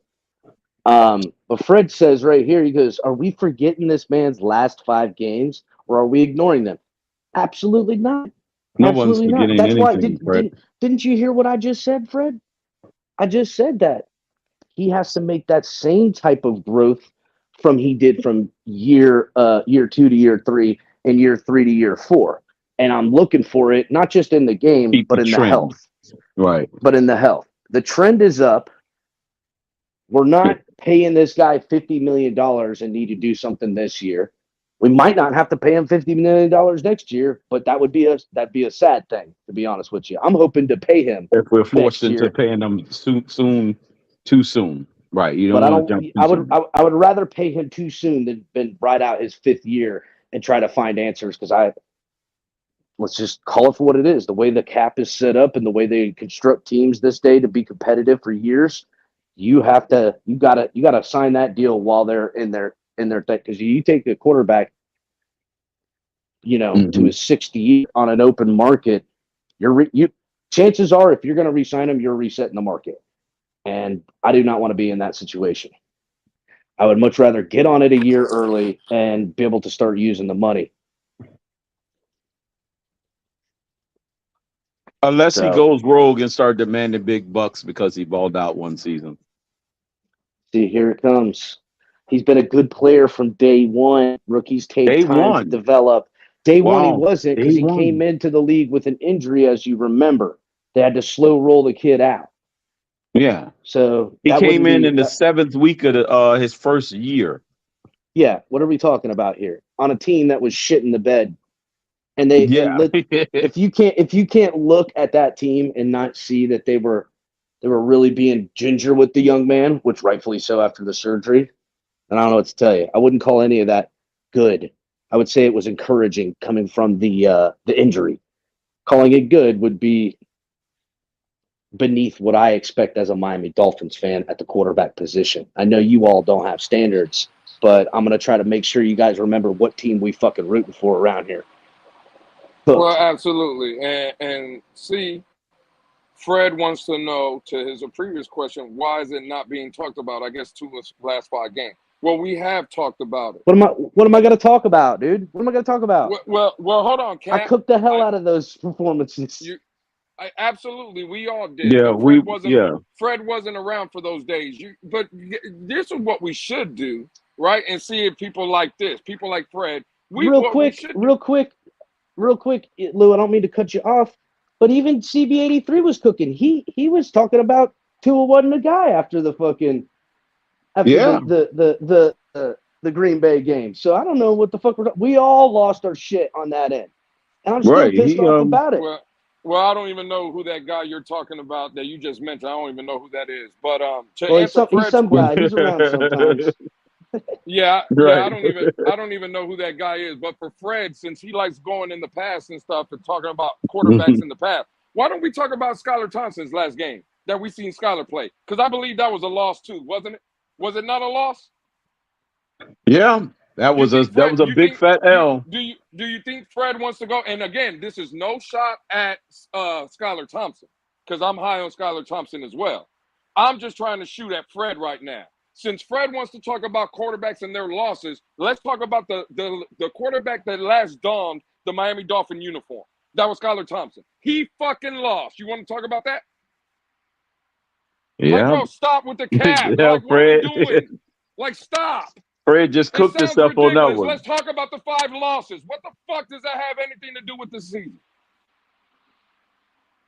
Jesus Christ. Shout out to Level 2 Noob with the $10 donation. Late night clock blockers. I thought Miami Sports Music was home of the flip-floppers. Wow. Oh, shit. Hey, I don't know where, real quick. Shit. Wow. So Steven has been invoked on the Fins tailgate as a flip-floppy? Hold up. So, Lewis, is he saying that you're the one that makes the show on Clock Blockers? Well, flip-flopping? Because you're over here. So if he's asking if that's the show tonight, that means you're the show, bro. Ali, well, listen, let's just be honest. Me and Shake Money kind of touched on it in the opening monologue. But you know, we haven't heard a good take from Miami Sports Music since I started going up there. Let's be honest. You know, that's true. Those are facts. If we're gonna be real, so shout out to Miami Sports Music. Shout out to the homie Stephen D. You know, he knows I'm just playing, but you know, Stephen gets fucking sniped from a fucking far. Stephen D is definitely coming out of his bed now. Motherfucker caught. CB's saying, "Why would I do that?" We're just messing, bro. Calm down. It's all good, bro. Listen, Stephen D knows I see that's what Level my guy, 2 man. did to me. I don't know where he found that old picture of me. That kind of looks like my shit. Hilarious. I might have been me from like 2002 or some shit. I want to say outside of your face, bro, that actually kind of does look like your build, though. That's kind of a little bit. That's what made it look so big. Tatted up and fucking, you know, on a beach somewhere. Yeah, you're right. Right. Sit there. It's actually kind of creepy. You looked like Leslie Nielsen on the Naked Gun there. You looked like Leslie Nielsen there. Noob's been looking at my body like that. It's freaking me out. Oh man. So Lewis, you think I'm nuts for what the hot take I gave about Cam Smith? No, dude, I think you're spot on. Yeah, I'm just telling you, bro. When I see the guy play, he does so good. It makes me feel like it's very rare I see a player that you just have that gut feeling he's going to be super special, and that's what when I see him on the field and what he does, bro. That's what I think. That's what my gut tells me. Okay. Yeah. I think when we drafted him, we were all saying, "Listen, any corner young with the talent and a skill set, get a chance to work against Waddle, Barrios, and Hill, and figure out a way to then take that to the tall guys that are on the team and can find success. They're going to be pretty damn good in this league." And he also has an opportunity no other rookies have. That's 2 seasoned veterans that at different points in their career have been top in the game. So he's in a good situation, to say the least. 100%, bro. His chances are better than most. So Color and I are going tomorrow. I'm going to be getting up early and going to the practice tomorrow. Ali hooked it up with some tickets. Oh, okay. So I hope I'll probably do maybe a post game when I get settled in, and some point in the day from the hotel, because I'll be down in a hotel. Right. El Cap, did you 4 hours away, Capitan? Oh yeah, I'm about 4.5 hours away. Did you accept El Cap? I haven't accepted yet. No, I've been fucking busy cleaning out the car, getting ready, getting what clothes together for all what I got to do. And don't forget to do it, bro. Takes only a couple. Oh no, I'm gonna definitely do it as soon as I get done here. That is awesome. Yep, finna be in the hood. Nice little drive. Yep. Well, I'll be staying down there, so I won't make it to the next thing, but I'll be down. I'll be staying down there. I ain't driving. Well, I'll be heading to Miami too for work, but I ain't going to training camp. But I was gonna say I got an extra one for you, Lewis, if you want to go. Oh, bro, I wish, man. Listen, I wish I'm not gonna be able to make it. I doubt I'm gonna try to make any training camp. To be honest. Is anybody going Saturday? Going out there hanging out at training camp. This was a last second thing for me. I hadn't been able to work it out. I'm literally out of town all week this week now. I'll be going to New York on Friday to help family move down here, So I'm going to be down in South Florida for 2 days, come home, stay the night, and then leave Friday morning. And I mean, hard on a brother. Are you going up there to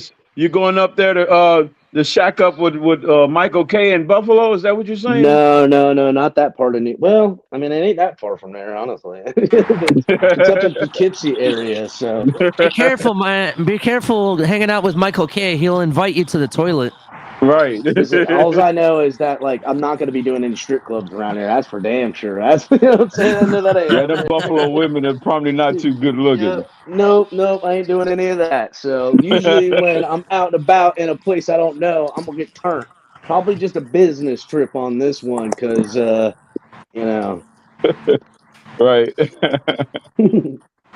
But yeah, I'm gonna be stay out of Western New York if all possible.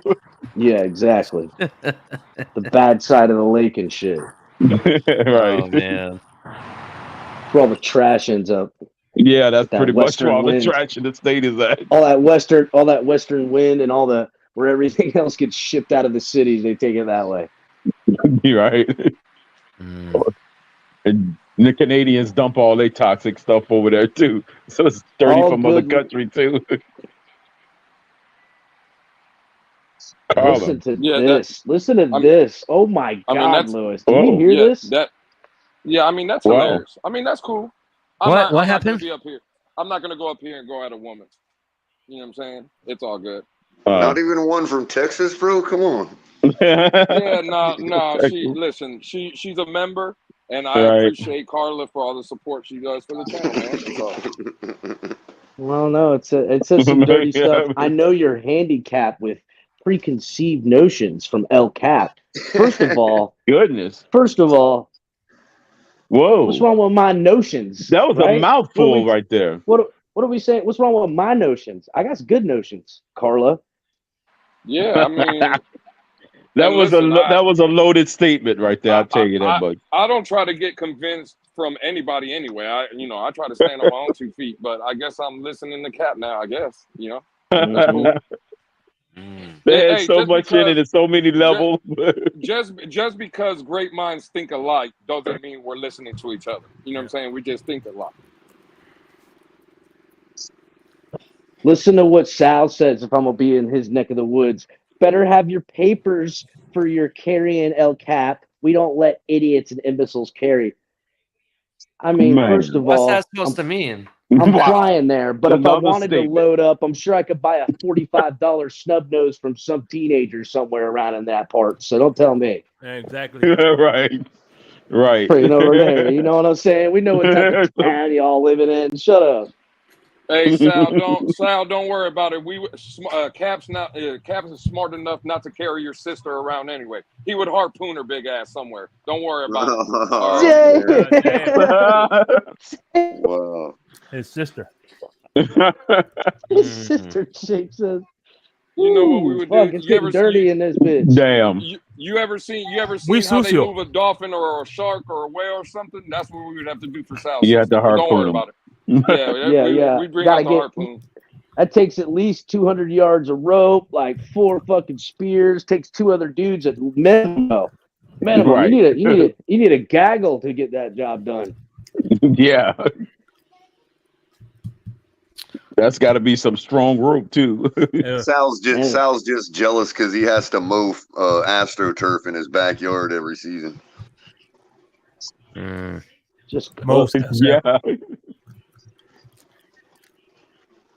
Damn. Fuck. I think everybody's backyard in Buffalo is like the Brady Bunch. It's all fake grass. Now I think this is a message for Color and El Capitan tomorrow. All right, what it is, Miss Fins. Make sure y'all go to Walmart and buy an eye test. Damn, before y'all. Well, first of all, Miss Fins, I'm bringing binoculars. This ain't my first rodeo. I'm gonna have binoculars and a pen and pad. So I'll be there. I told you, I'm on a full business trip from this Tuesday to next Tuesday. I got shit going on in South Florida and New York. I got to see some people and do some things.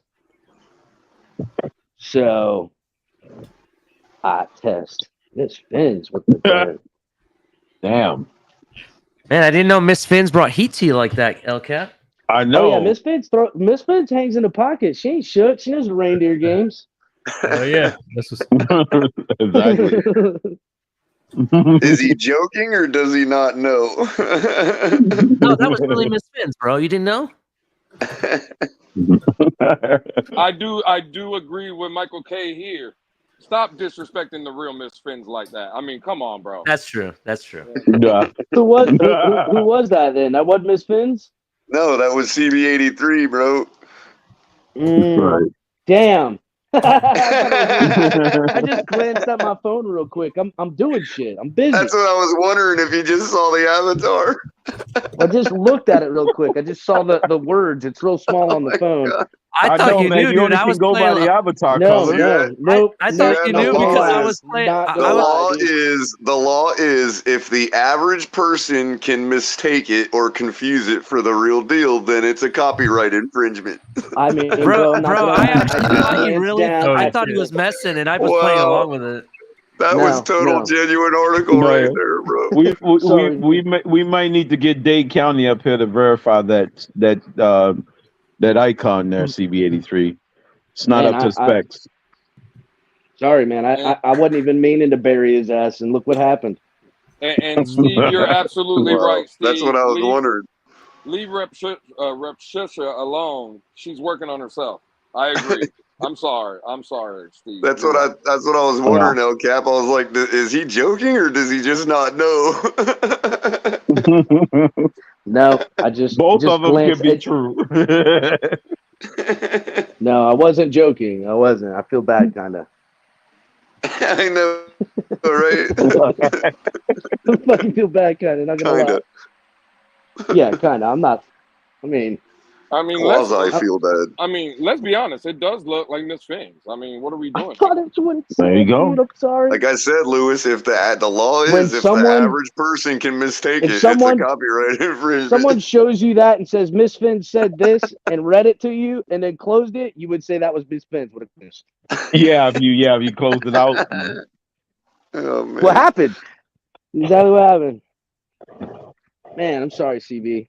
Looks good, dog. For the record, it is the same graphic artist, so we're not trying to throw shade on CB83. It is the same graphic artist, so it is it's no weird thing that it looks similar. It came from the same mind.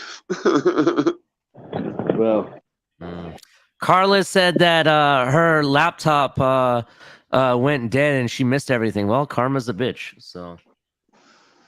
Wait, Karma or Carla? Karma. Oh, okay. Damn. I mean, she said that there was an issue with El Capitan's notions and Lewis's handicapness. So I mean, Karma's a bitch. Carla's like, Karma might be a bitch, but she ain't never met no Carla.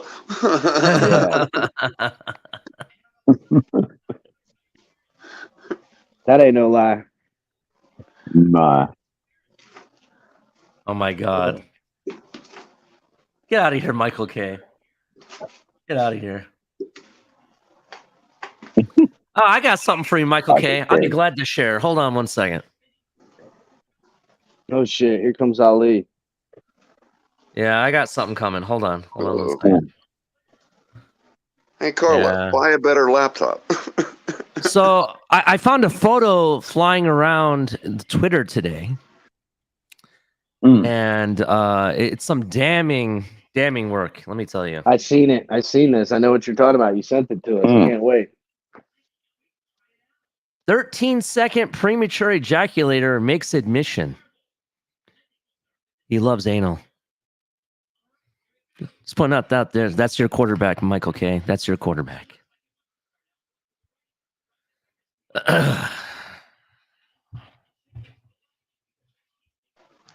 I mean, do better, Michael K. Yeah, do better. Yeah. Get an eye test done. Just watch out for, Josh Allen. He might throw shit in your face. In that photo, you would notice a slew of Bud Light cans just strewed across the room. But, And did you know that that's Michael K's living room? I believe it. Where that photo was taken, that was his living room. That was his living room. Oh, man. Was that a pregnancy test right next to him? You know who took the photo? It was. It was Noob. Noob took the photo. He didn't know he was going to do all that to the photo when he took it. But Noob went over to his house and took it.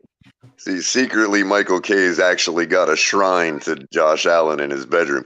He goes and clicks the button. He goes and clicks the button, and a blue holographic version of Josh Allen pops up, and he's like, "The reverse psychology is working.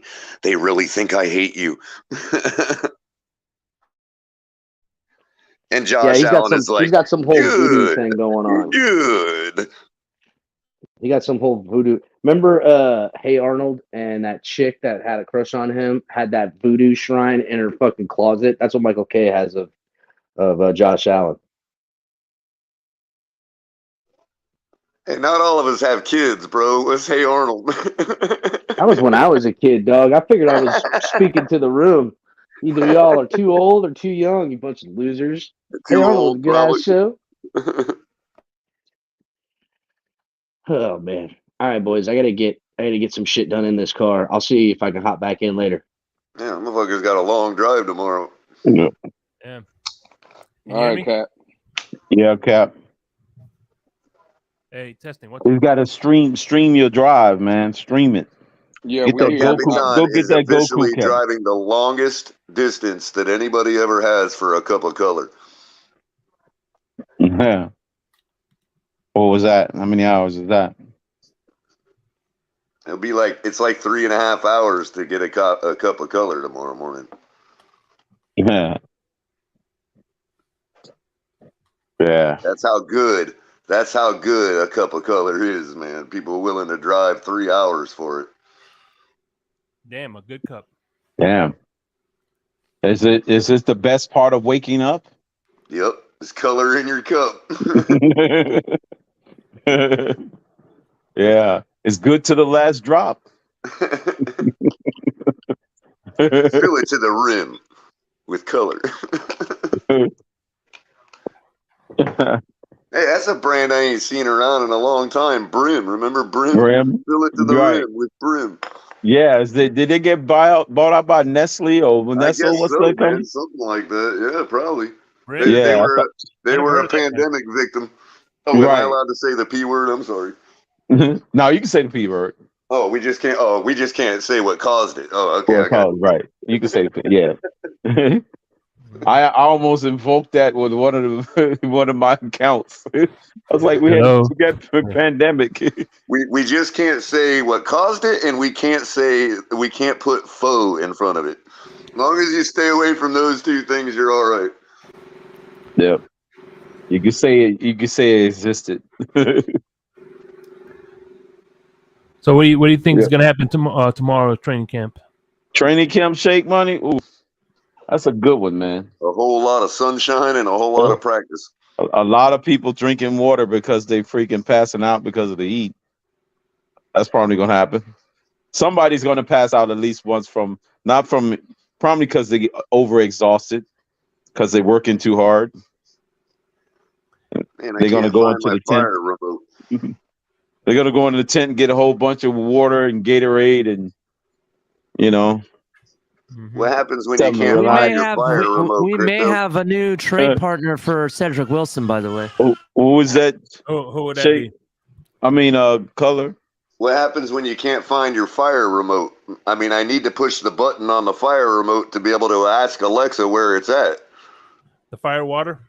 No, you can. You fire it up on your phone. You can do it on your phone. I don't use Alexa that way. The only Alexa that I have is in my Fire Stick remote.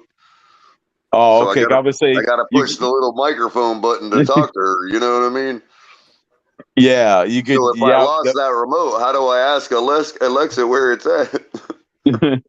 Yeah, you probably. Yeah, the only way I do it is with my phone. That's the last one. Bro, I'm like in ancient times. I have to talk to Alexa through my remote through pushing a button. Like that's ancient, bro. That's like a wired remote for a VCR back in the day, man. Yeah. Anyway, there might be what I was trying to get back to football real quick. There might be a trade partner for Cedric Wilson. Who's that? Dallas? No, Detroit. And the reason being is rumor has it is that Jameson Williams, who is already going to be serving a 6-game suspension, he's really been struggling in camp. And internally, the rumor is that Detroit is willing to move off of him already. Well, we already know football name. We already know. I don't know about that. Hold on. Let me finish, please. And then I'll let you interject. I'm sorry. We already know that the Broncos are going to be in need of a wide receiver. So maybe they take a stab at Jameson Williams. And then we have Cedric Wilson, who's a pretty okay receiver. And I think in Detroit, he could be, a number 2, maybe, or a number 3, definitely for sure. And I think it would be a good fit for him. They definitely need receivers since I think 2 or 3 of them are suspended anyway. So that's why I would say Jared Goff and Cedric Wilson go on to become the greatest tandem since Rice and Montana, man. No, that's impossible. We already have the greatest tandem ever, Color. We have a Tua, a Cheetah, and a Penguin. That's right. That's a triumvirate. Oh, I thought you meant it was going to be Mac Jones, Devontae Parker, and Gesicki. Damn, Mac Jones and Gesicki. Mac Jones and Gesicki sounds like a perfect recipe for goulash that makes you vomit. Somehow I think Tyreek, Tua, and Waddle is a lot like, Anthony Lepidus and Octavian, bro. I just don't see it ending well. You know what I mean?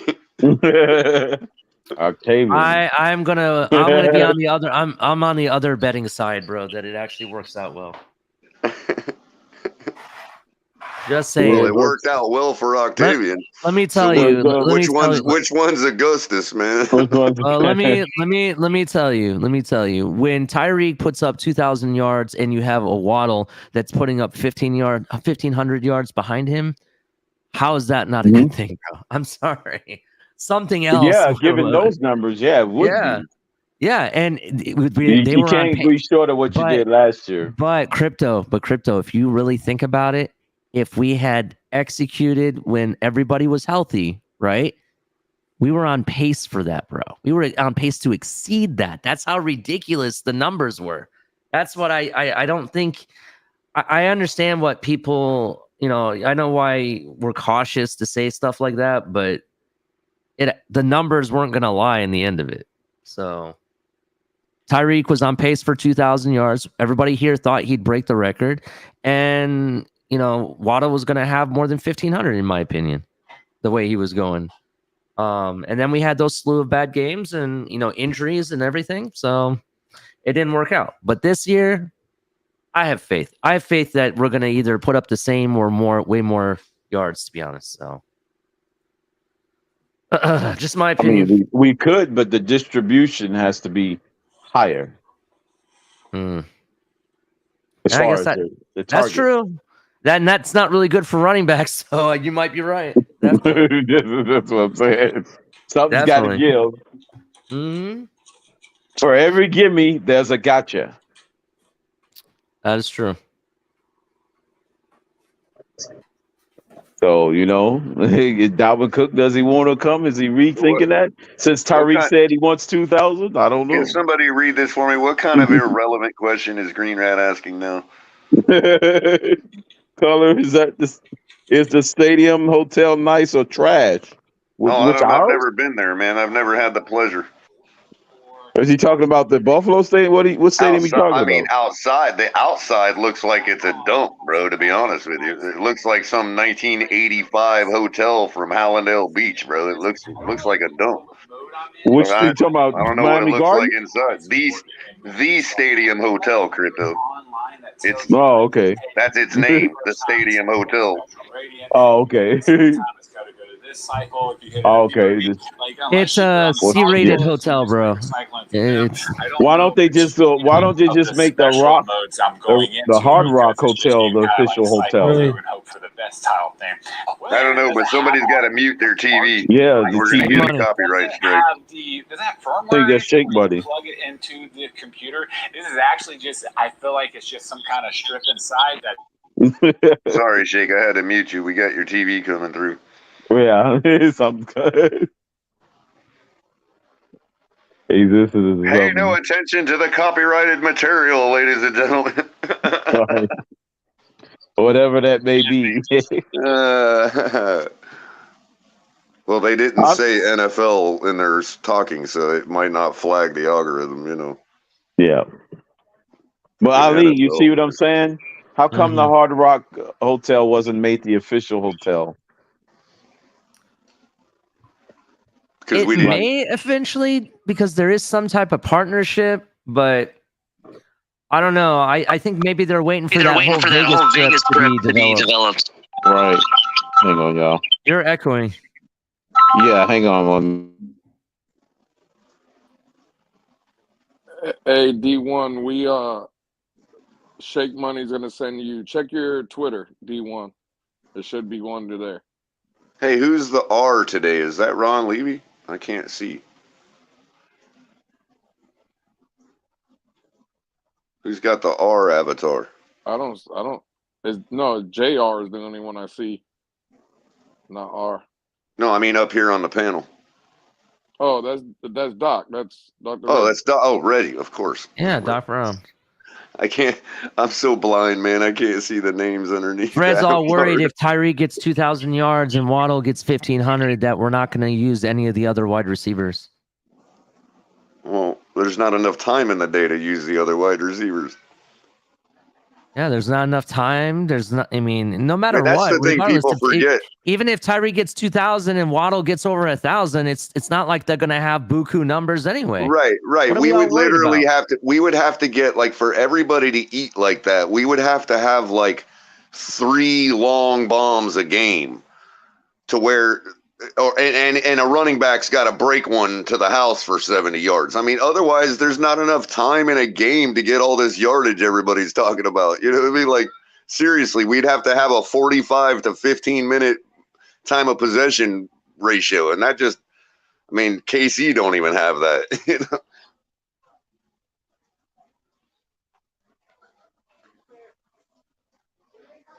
I mean, look, Tyreek last year, what he ended up being 13 yards short of 2,000.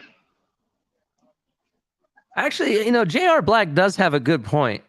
What is Fred not worried about? I know. It doesn't matter what it is. It could be something that even helps his narrative or whatever point he's trying to make, and he's still worried. So that's a good point.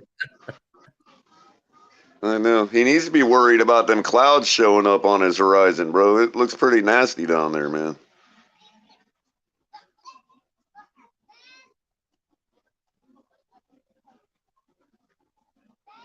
Have a good night, Carla.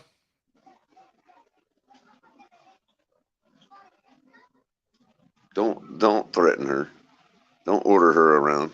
I didn't. I just said have a good night. She said she was done with all the testosterone, so. So must have been too much to handle. So she wanted. Well, we tried to show an example of estrogen, but everybody wants to get all upset over Dan Marino's man titties. What can I say, man? We tried, Carla. You know. I'm not following that one. I'm messing.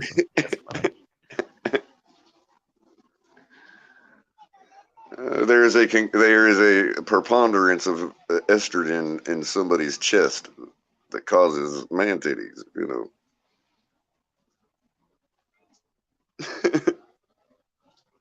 Oh no, Big Nick's here. I'm sorry, Big Nick. I was just joking. I hope Big Nick didn't hear that.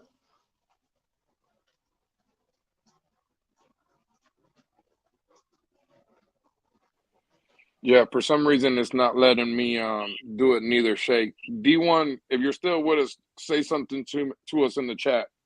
And if anything, we could drop the link just for D1. We'll only bring up D1 up here. But I'm pretty sure I was following behind D1 in traffic one day. I got a picture of this license plate that has D1 in it. And it's a Miami Dolphins license plate.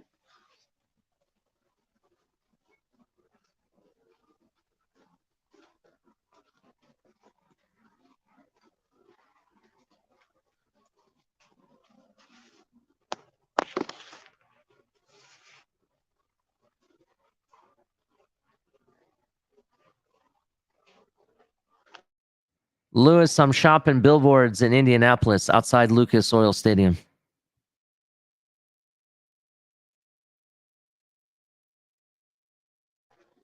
God, you talk about the most boring stadium I've ever seen in my life. That's Lucas Oil, bro. It is the most boring stadium. I'm gonna rent a billboard and have it say "Bring JT home to Miami."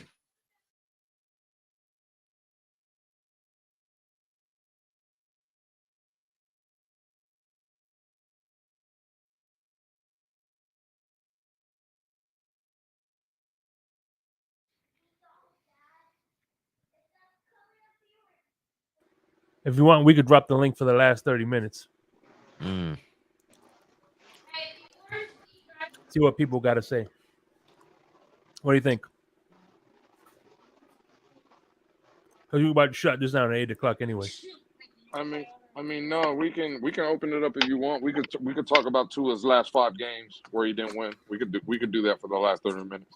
All right, I'm dropping this for the last 30 minutes. So y'all,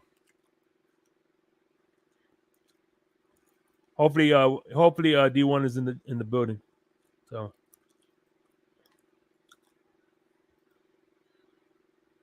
By the way, this isn't an open panel, so if you get on people's nerves, you can't get booted off. So, just saying.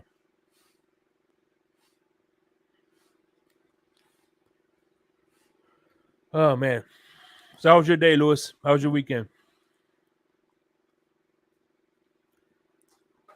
It was good, bro. Listen, I've been daddy daycare all damn day with these kids, man. So, 8-year-old and basically 4-year-old. So, it's just been crazy. My man, Cruz Ruiz, my man, what's going on?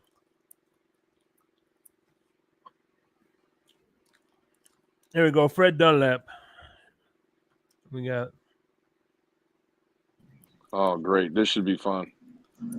It's always fun when I'm here, bro. It's always fun. What's up, Shake? Panel, everybody. All I know, Fred, it's funny to me. You asked for the link, and the only person from this community that asked for you to come up was a Bills fan. Fun. It's a little weird to me, but he wants the show to come to a screeching halt, just like that. I don't know anything about that. I don't even know who Sal is, man. You know, and I don't know anything about Sal. Sal's a big Bills fan. It's surprising that he asked you to come up and talk. Oh well, you know, I don't go off with nobody else thinks. All these takes are strictly mine. Well, he must think you're a Bills fan. That's what I'm saying. He must think you're a Bills fan. Well, Sal, if you think that, no, fuck you. I ain't a Bills fan. I'm a Dolphins fan, man. Have been, always will be. You got some Chinese, huh? Everything. I got it all. I don't know how to order Chinese. So I just order everything. Big Nick, what's your favorite Chinese dish? I'm okay, bro. I don't know about a dish because let's clarify this.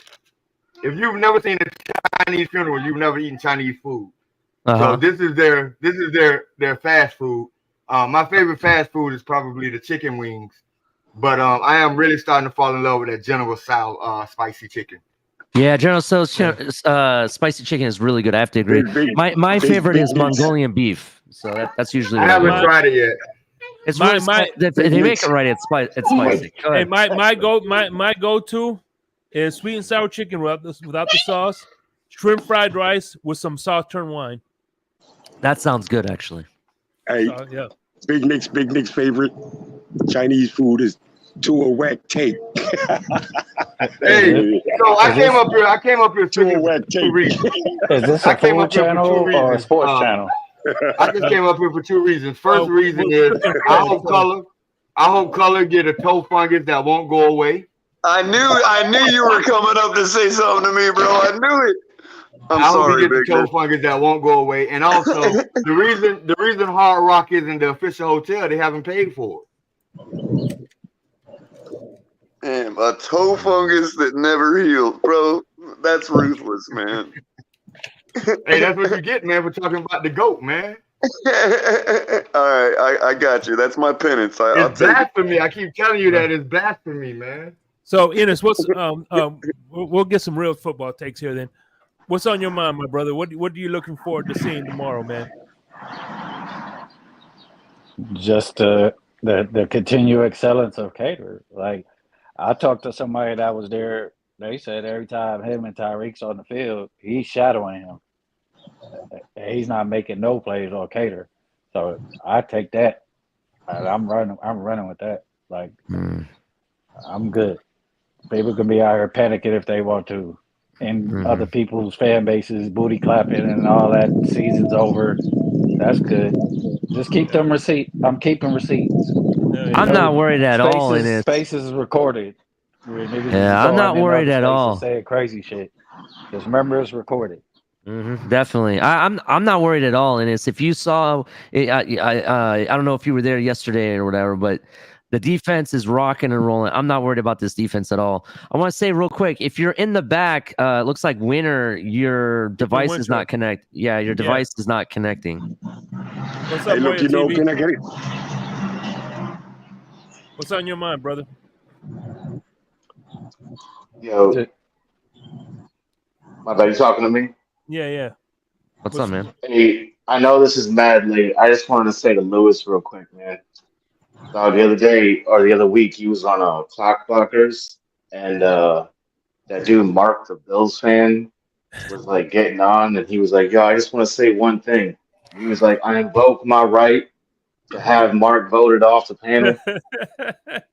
Bruh, I swear to God, I was belly laughing at work, bro. Belly laughing at work, bro. Everybody was staring at me. I got my earbuds in. I was crackling up in the work, bro. This shit was hilarious, bro.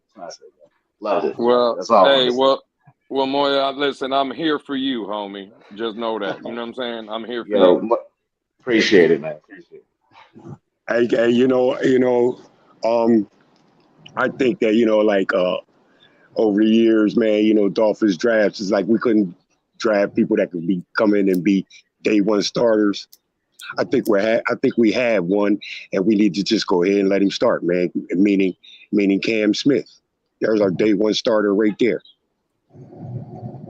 That's not what I'm hearing. I don't care what you're hearing, man. I got these guys. I ain't gonna lie, Cam Smith. Guys Cam just got Smith swagger, looks man. every bit the part of a day one starter, man. I don't know if he is or not, but he definitely looks it. I don't know what people are looking at or reporting or whatever, man. It's just guys just truly got I mean, in the situation that we're in with the Ramsey injury and all that, a guy's supposed to get the position. Hey, let me say this. No, this guy just knows. He just knows he needs to be playing, man. That's what he's about. He just knows he needs to be playing, and that's great confidence, and that's what the player needs. Great confidence. I think they want Cater. I think they want Cater inside. The way he tackles and how physical he is. And I think they want Cam to take that spot. But never mind. Okay, go ahead.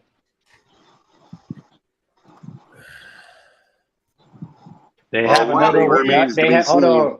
When it's time to really tackle, we'll see if the guy's got the backbone to back up how he's been playing as a DB. I mean, obviously there's that. Go ahead. And also put Cam Hold Smith on the boundaries, man. Hold on, Fred. Go ahead, Color. There's a guy that's a first round pick that's killing it, but it's Shake's favorite player. Shake, put up the picture, Shake. Put up. He's balling. So whatever you're talking about, it sounds good. But that boy is showing up. You talking about Noah? Like it or not? Yes.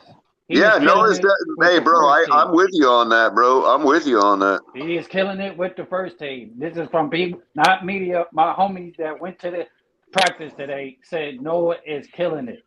Yeah, you're right, man. You're right. Over the top. That's why Cam Smith. I agree. Cam Smith looks the part, but Noah, the first round pick that everybody was bashing, is finally clicking. So yeah. But I don't disagree with that at all, bro.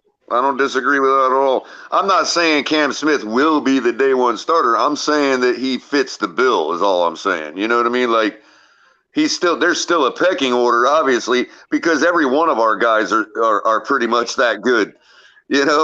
I mean, he's still got a pecking order. With you. I was arguing to the point that he should be the starter because of the look. Like, what are we talking? Oh no! I don't think what we no. saying?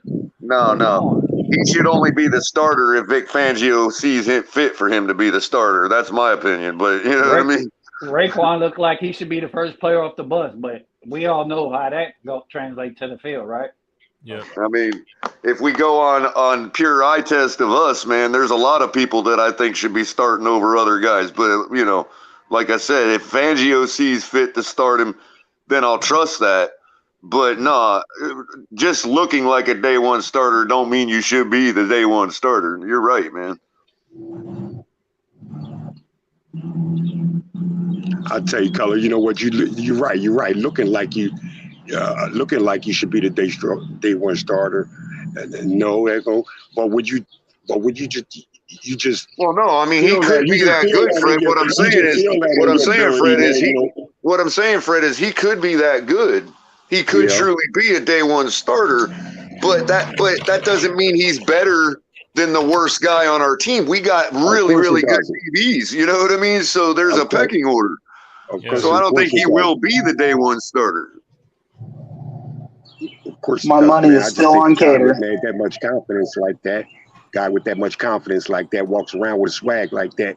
He belongs on the field. Yeah, every one of our guys have that swag. Every one of our guys walk around like that, bro. Ali Cater is out there. He's the slot.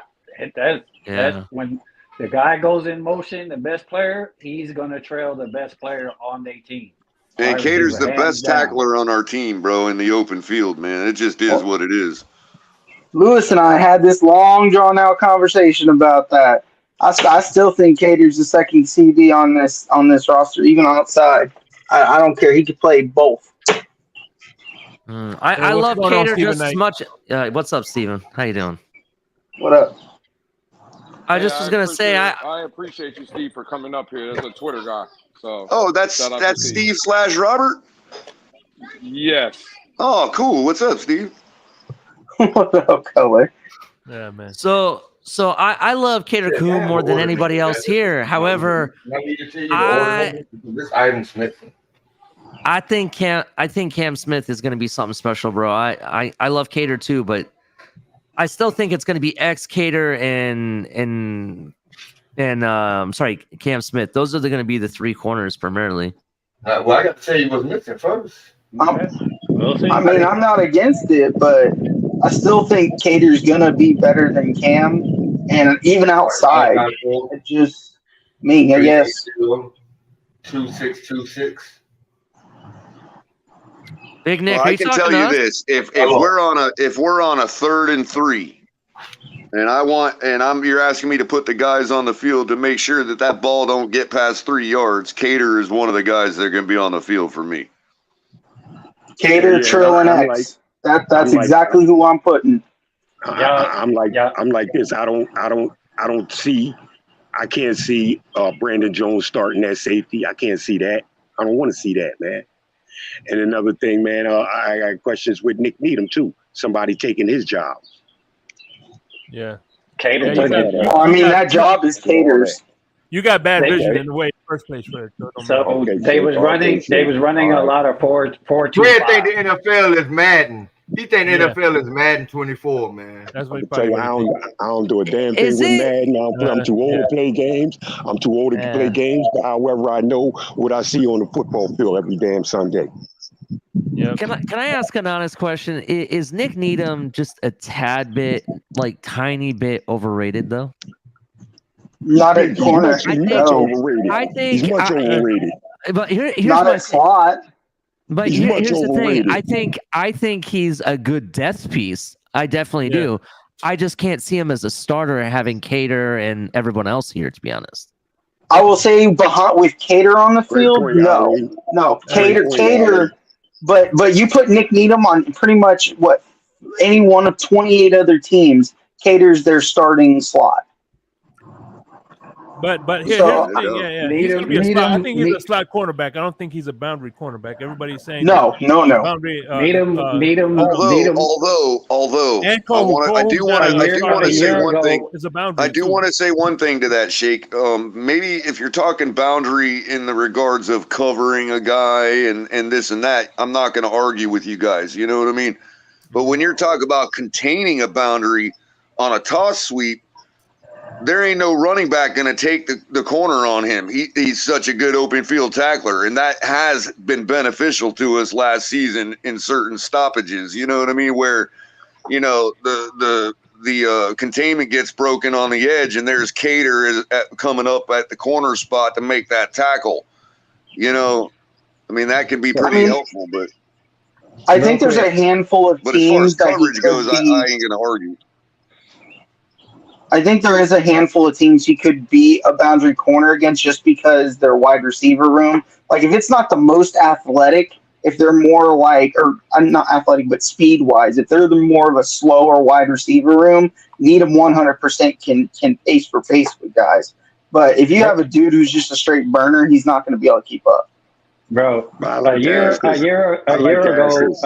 ago, Needham was a top 5 slot cornerback. Let me ask you this, Ennis. Let me ask you this. Do you see? Forget that.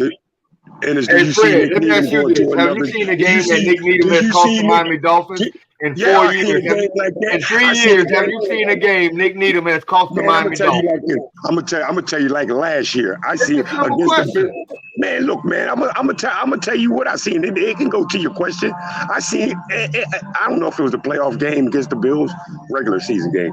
I see Nick Needham take a bad angle on the Jets running back Moss, went around him and down the sideline. Nick Needham didn't nowhere near look like he wanted to catch up to him, bro. Jalen Ramsey gave up 11 touchdowns last year, Fred. Come on, man. Jalen Ramsey gave up 11 touchdowns, Fred.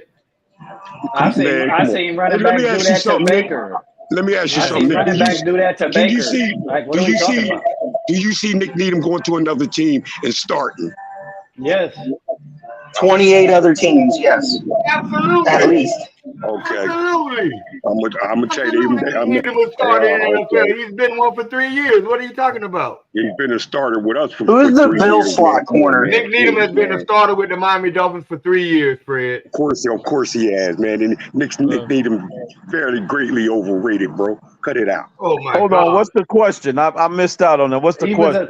He was a top 5 slot corner a year ago. Like, what are we talking about? Well, just like is Nick Needham overrated? Ennis, what's the question? Fred ain't doing nothing. Fred ain't doing nothing but the Miami Dolphins is a JV team.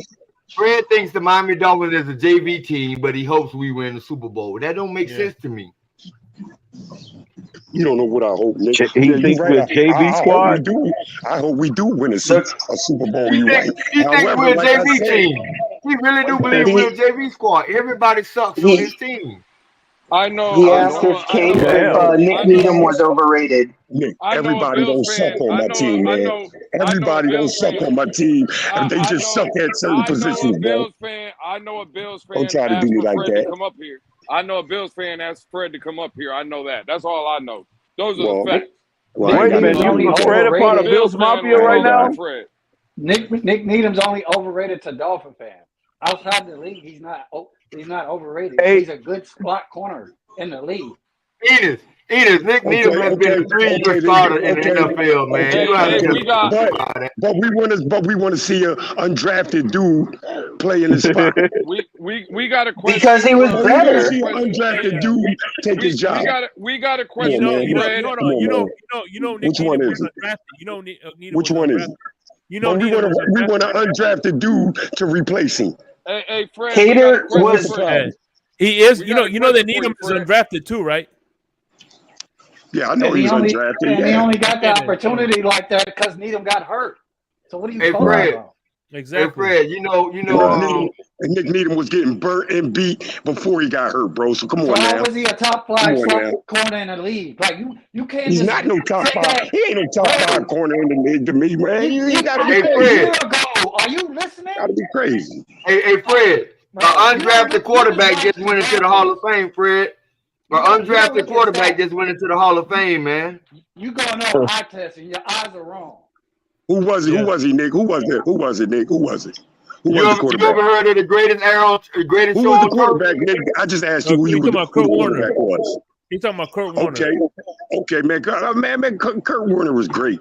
Kurt Warner was great. Okay, he was undrafted, Fred. He was undrafted. So Come what? on, Cater being better than Nick isn't a slight. Cater was barely worse than Sauce last year statistically, and he had over 30 more targets. So that's not a slot to Nick. Nick is still a great corner for a slot. Please, He's just Cater is that dude. He doesn't know this man was a top 5 slot corner in the league. Like, bro, I'm gonna tell you like this, man. I'd start Sean Elliott over Nick Needham, bro. I would. Sean Elliott in the slot? They play 2 different positions. Stop, Fred. Now you really sounding foolish.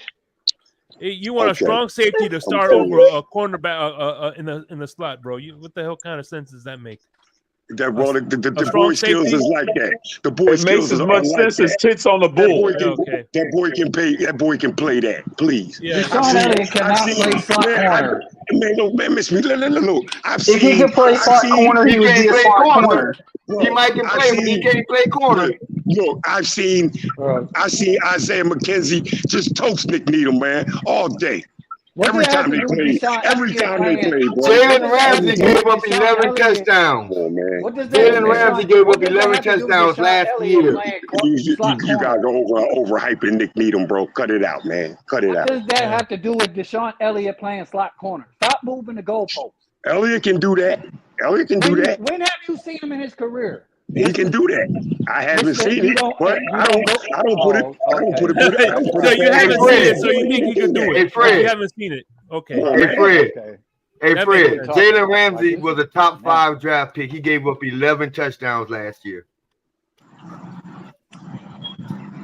I don't care about. You're talking about one play you seen Nick Needham get burnt. You're talking about one play. What Ramsey did. I didn't follow what Ramsey did, bro, because I'm not that fan of that team like that, so I'm not worried about what Ramsey did. But you're a fan of Ramsey. But you're a fan of Ramsey. You are a fan of Ramsey. How do you know what Elliott could do? If you are you a Lions fan? Do you follow the Lions?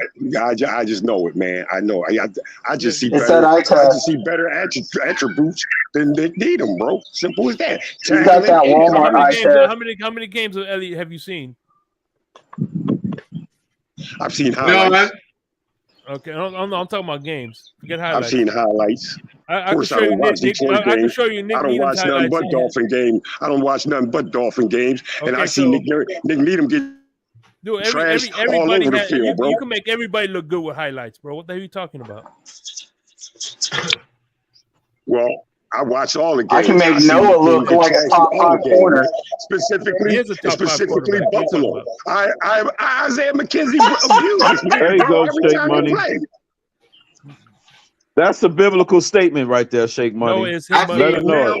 Hey, and now he's coming off an injury. I love the disrespect to Isaiah McKenzie. Let me land. I saw Ted Ginn. Jr. make Darrell Reeves look like an undrafted player. Hold on, Nick. Let me tell you. And now he's coming off injury. Like he's not going to lose a step from that either now, huh? Come on, man. Please. I saw Ted Ginn Jr. make Darrell Reeves look like an undrafted free agent. I saw Devontae Parker make Hey, you know who hasn't been injured? Who's that? Show him, Shake. Oh, yeah. Come on, Jake, you got to be on point, man. I tell you like this, Nick. Okay, I seen Ted Ginn Jr. I seen Ted Ginn Jr. bring back 2 in one game. Okay. No, but you keep saying you saw Nick Needham got burnt one time last year. I ain't said one time. I ain't said one time.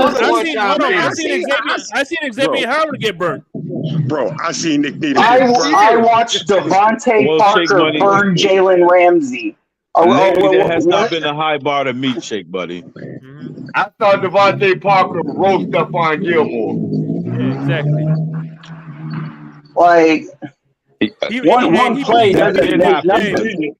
He beat Stephon Gilmore so bad that Bill Belichick gave Devontae Parker an extension.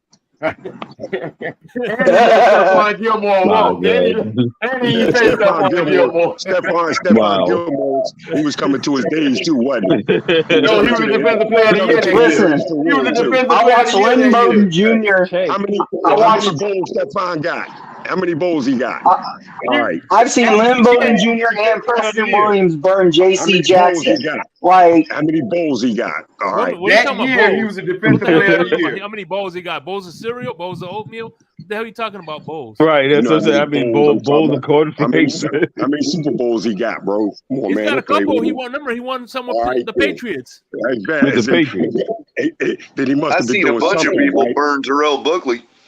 And he got burnt before. Terrell Buckley got burned. He got roasted from time to time. Don't say because he got burnt makes him a bad cornerback. Then every fucking cornerback in the NFL is a bad cornerback. I didn't say he was bad. Deion Sanders was a bad quarterback by that definition. I didn't say he was bad. I said he was overrated. That's what I said.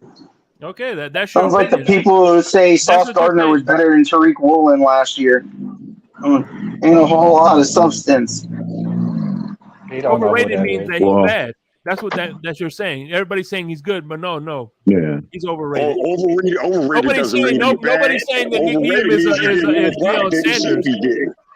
Nobody's saying Nick Needham was Deion Sanders. He's saying overrated means he's getting more props than he's deserved, bro. I didn't say he was bad. How you don't deserve props being a top five slot corner? Do you know how hard it is to play that position?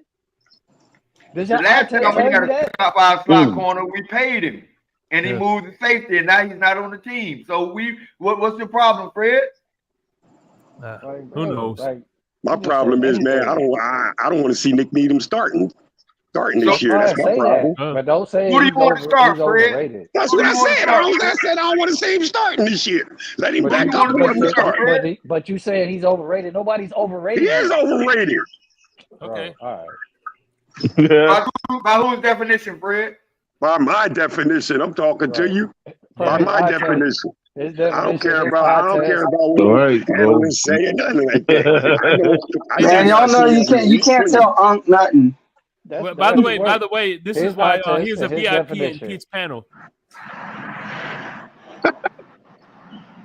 You talking about the booty clapper? Hey, Shake Money. Is it 2x2 that's going to board the ark? Is it 2x2 or 3x3? 2x2. 2x2.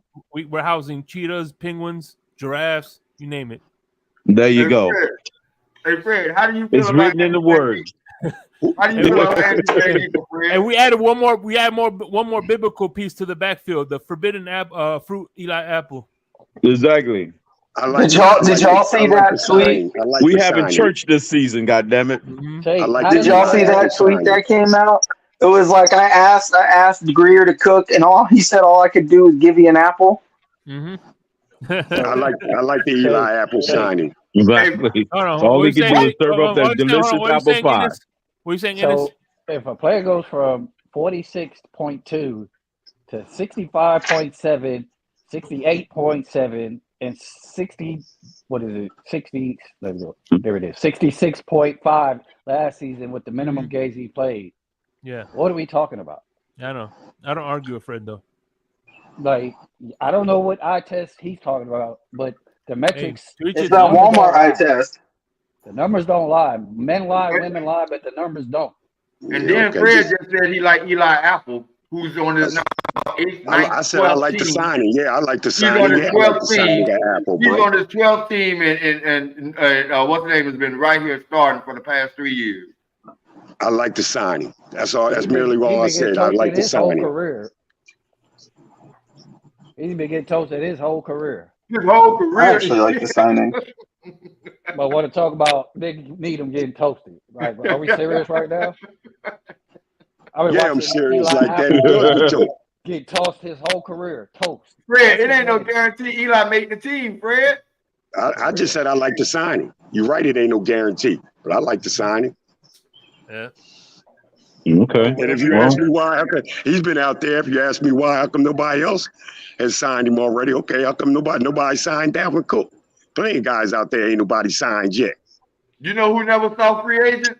You know who never saw free agency, Fred? And they had the chance twice to see free agency, and they never saw it. Nick Needham.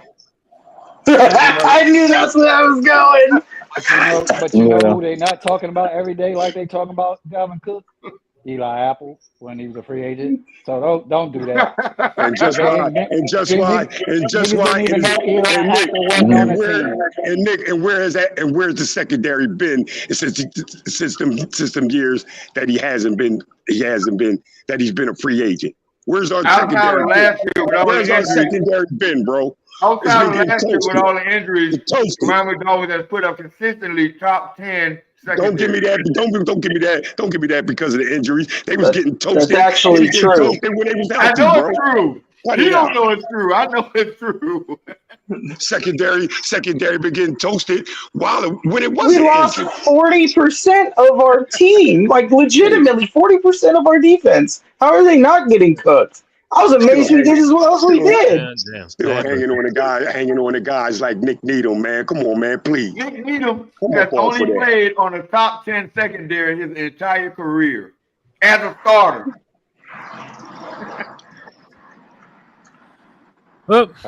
Entire conversation. Fred, do better, man. Yeah, I know. I done did. Yeah, man, I had a question too. I done forgot it. Don't tell me to do better. Tell the Dolphins secondary coach to do better, bro. We're supposed to be having this conversation about our punters. We got 2 punters. We're supposed to be having this conversation about them. Get my damn secondary right. Get my secondary right. Shit. We still be talking about our 2 punters, not Nick Needham. Yeah. Hey, I did hear that we're going to be moving that XFL kid to safety, though. Which one? I can't remember his name. The kid we got from the XFL this offseason, or the USFL, or whatever he was. Yeah, him. Yeah. Because Trill ain't ready. I told him you Trill and Needham going to be safe, but Trill is not. The reasoning I heard was he was he is a ball hawk. Like he has really good vision for the ball. They just don't know if he's the athlete for corner. I told people, like, when Trill not being there, that opens the door for other people to get opportunity. Fangio's not loyal to none of them young dudes in there. Somebody earlier said that Brandon tried to take off the red jersey and say he wanted to play today. Yeah. And you think? Do you see that? Do you guys think legitimately it's the that Big Fangio is making them play with a little more urgency? Because right now, the offense feels like their jobs are more safe than the defense. I think you're spot on with that take, Shake. I think those words that Fangio's been coming out with, like I said, we need to find the talent. You know, Right. it was more like we need to find out where the talent's at. We need to identify the talent, and these players are taking those words and saying me. For me, I mean, I do. Good point. For me, real quick, it's the Ramsey conversation that he had with the team. Yeah, I was going to say, I think that lit a fire under everybody's butt, but to that point, I do think Fangio walked into that room the first day of camp and was like, listen, ain't nobody's job safe. I don't care who you are. If you can't hang, you gone. You know what I think followed up with saying basically the same thing in the media. We got to find the talent. You know what I mean? I think the urgency comes from this team knows how good it is. I think that's where the urgency comes from. I don't think it's anything to do with player pressure. I think it knows how good it is and is desperate to prove that to the rest of the world. Well, I do think there is a chip, right? Like this defense has a chip on his shoulder because everybody's still talking crap about how bad they were last year. And they're like, listen, we're going to show you we aren't that bad. There were just circumstances. Right. Sometimes circumstances take over. You know, I was thinking about what Vic Fangio said with his comment about finding the talent color. I don't think, now that I reflect on it, and now that I'm seeing what they're doing and what personnels are being used, I don't think it was, hey, we need to go sign people. I don't think it was a message for Greer or to bring in more free agents or anything. I think that it was, hey, I know you guys have the talent, obviously. I just need you to show it. That's right. We're going to find out where it's at. We're going to identify. Yeah. Exactly. I said the same thing. With the reservation that could have parlayed into If the talent is outside the building and that's where it's at, then that's where we'll go. So that's part of the lighting the fire. Like, hey, we're going to find the talent, whether it's in you, in the building already, or not. But I don't think he was it's up to talking those players to decide whether he needs to go outside the building or not. Because I don't think he was talking to the starters. I don't think Benjo's the type of coach to air out dirt like that. Oh yeah, we don't have the talent here. We need to go find it. Like he's not that type of coach. Like no. I think that was. Oh man, what? I think he was speaking directly to the players.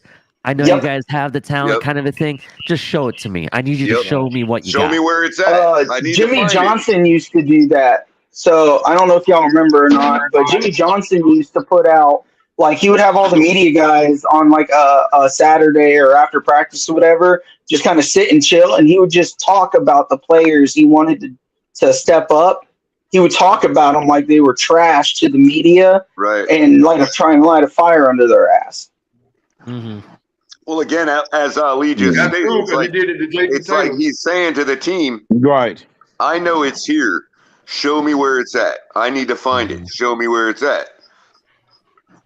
You see, those type of coaches are long gone, basically. I mean, like Pat Riley is the last person I think in the industry of sports that'll tell his players, you fat. You can't come back if you fat, you know? So we need those type of coaches do have a place, but it's just far in between. Yeah, it's rare in the league now. I mean, you got some that'll still do that. Even if that coach is fat, he'll still tell the player that he's fat. The last Eli Apple was top. He was a top 3 in zone coverage only. He wasn't a top 3 corner in the league overall. So I just wanted to clear that up for Dudley Duro. I know he didn't say that because that's not true. Well, that's like Cater, right? Cater wasn't top 3 in the league, but he was top 3 in coverage. Right. Like, even though I still like, and I still feel like he should get a little bit more credit than he gets for how many targets he had. I mean, there was like, I think it was like 20 more targets than the next available guy. Yeah, but he was an undrafted rookie. Of course, they're going to throw at an undrafted rookie. Even right. if you have, exactly. That right. That's what it is, Big Nick. In a row, they're still going to throw at him. Right, because they want to see if he is who he really is. Right. It's the same thing with Noah against Pittsburgh, right? Yeah. They're like, hey, they believe the hype. They're like, hey, everybody says this guy sucks. He's obviously their weakest link, and they targeted him. He gave up. No, I wasn't meaning by teams. No, I'm not speaking to your point. I'm just adding to the conversation. But you know, the guy gave up a touchdown on a contested ball in the end zone against a really good receiver, and then he gets the interception to end the game. I mean, they were obviously targeting him all night. They thought they went back to the well, thought they was going to be able to benefit again. Right, and not only did we not lose the game, but we only gave up 10 points. Right. You know, I mean, that gets lost somehow. Yeah, that we only gave up 10 points. That we got trash. You know what I mean? Let them all think that. Well, they talk about Sauce like he was like this God sent among humans, and like I mean, Tariq Woolen was almost a better corner than him, if not 100% a better corner. The dude had 6 interceptions. Like the only thing Sauce did all year was 1 interception, and then he was like, I mean, he had a low like passer rating, but him and Cater were like 0.4 difference. It's because he came out of the gate on a corner blitz and sacked Teddy Bridgewater, you know, and all that. And it was like, oh, look, he's the real deal. You know what I mean? Like I still think Tariq Woolen got robbed the Rookie of the Year. He doesn't even guard number 1. Who? Sauce. No, of course not. That's not how that works. They let DJ Reed do that. Because he's the better corner. Well, I mean, neither does Cater. Cater wasn't guarding number 1s, not often. But you don't ask Cater to do that. You ask a first round. Right, Cater wasn't the 3rd pick in the draft. Yeah. That's different. But see, and Sauce only played against Tua once, and up until that 4th quarter, Tyreek and Jalen was doing their thing. Wait a minute. Yeah, Sauce never played. I don't think Sauce hasn't played Tua yet. Yeah, Sauce never played against Tyreek. In that one game, he played against Joe Burrow and Kirk Cousins. Tua never played against the Jets. Tua missed both games last year? Yeah, Big Nick. He went against Teddy. Teddy got hurt like the second play of the game. Then Skyler came in, and the second game Skyler started. Yeah, he hasn't faced Tua yet. Right. He basically played Skyler both times. He basically played nothing but Skyler because Teddy had one snap. Sit his ass down, don't look. Dude, Sauce played 8 backup quarterbacks. Sauce played 8. Cater played 2. Hey, I got a question. I have a question. Did Garrett Wilson eat us up last year? He had one good catch. Yeah, he ate us up. He had one good catch. He ate X up. He was killing X, man. Cut it out. Steve, is that 8 different or is that 9 games with backup quarterbacks? Because he played ours twice. Right. Exactly. That's the key. He played ours twice. No, it's 8 different backups. Okay. So 9 different times he played back. 9 different games he played backups. He played our backups twice, but technically he played both backups. Well, yeah, technically. I mean, I don't count. One play. Isn't that the play Teddy got knocked out because of the concussion? And they're counting that as an official backup that he played, which is not right because it's only one play. He played He played a third stringer the first game. Technically, it ain't like Sauce's quarterback. One game he played 2 backups in one game. It wasn't like Sauce's quarterback. Right, but he only played one of those backups for one play, though. Right, exactly. Two of his games were played. So that number gets thrown out there. Drive it home. Hold on, Big Nick. Let's drive it home. 2 of his games were played against a 7th round rookie 3rd string quarterback. Well, I say it this way too, though. Was Teddy an official starter? Is that? So but he played one first game. The first game he was. The first game he was. Hold on. If he's an official starter, then that counts as him going against Teddy. Well, it counts for that one play. But the context of it, he was out in the first play. He was a safety. Yeah, but he was still our backup. I mean, that's like saying it wasn't Gardner that caused that safety. Hold on. Let's clear this up. You're right, Ennis. Technically, by the letter of the law, that is another quarterback you faced. You know what I mean? Sure. That's all I'm saying. Technically. Technically, but come on. Come on, Crypto. You've done that before too, man. You've gone that technical before, Crypto. It ain't like Sauce's quarterback was like. I mean, not in that direction. No, you have. You've been that way before, bro. If we're using that logic, if we're using that logic, then Cater didn't play a single backup. That's who he played the whole game. That's what's Crypto, being you're a technocrat, bro. Come on, you're a technocrat. I'm not arguing that that's technical, but as far as the true context of it, he played a less quarterback. We can say that, but we only got to say it once. Crypto, why you making his numbers look pretty? Who gives a shit? Make that shit look horrible. I'm not making his numbers look pretty at all. I don't care about his numbers. I think Cedric Wilson threw a ball in that game, so he played against 3 backups in one game. He's right. It ain't like Sauce's quarterback. Well, if you want to have it that way, Big Dick, that's fine. Like you shit up Crypto, you know I'm gonna have it that way with the Jets. I think we've driven point that Sauce Gardner might be fool's gold. Overrated. I think we've driven home that point. Way overrated. That dude, I'm telling you, he'll be a number 1 eventually. But he was not the best corner in the league last year. Okay. It was not. Can I say this? I'm not going to go that far as what Steve was going. I can acknowledge when there's other people in the universe other than us. Can I say this? What Sauce's quarterback lighting shit up?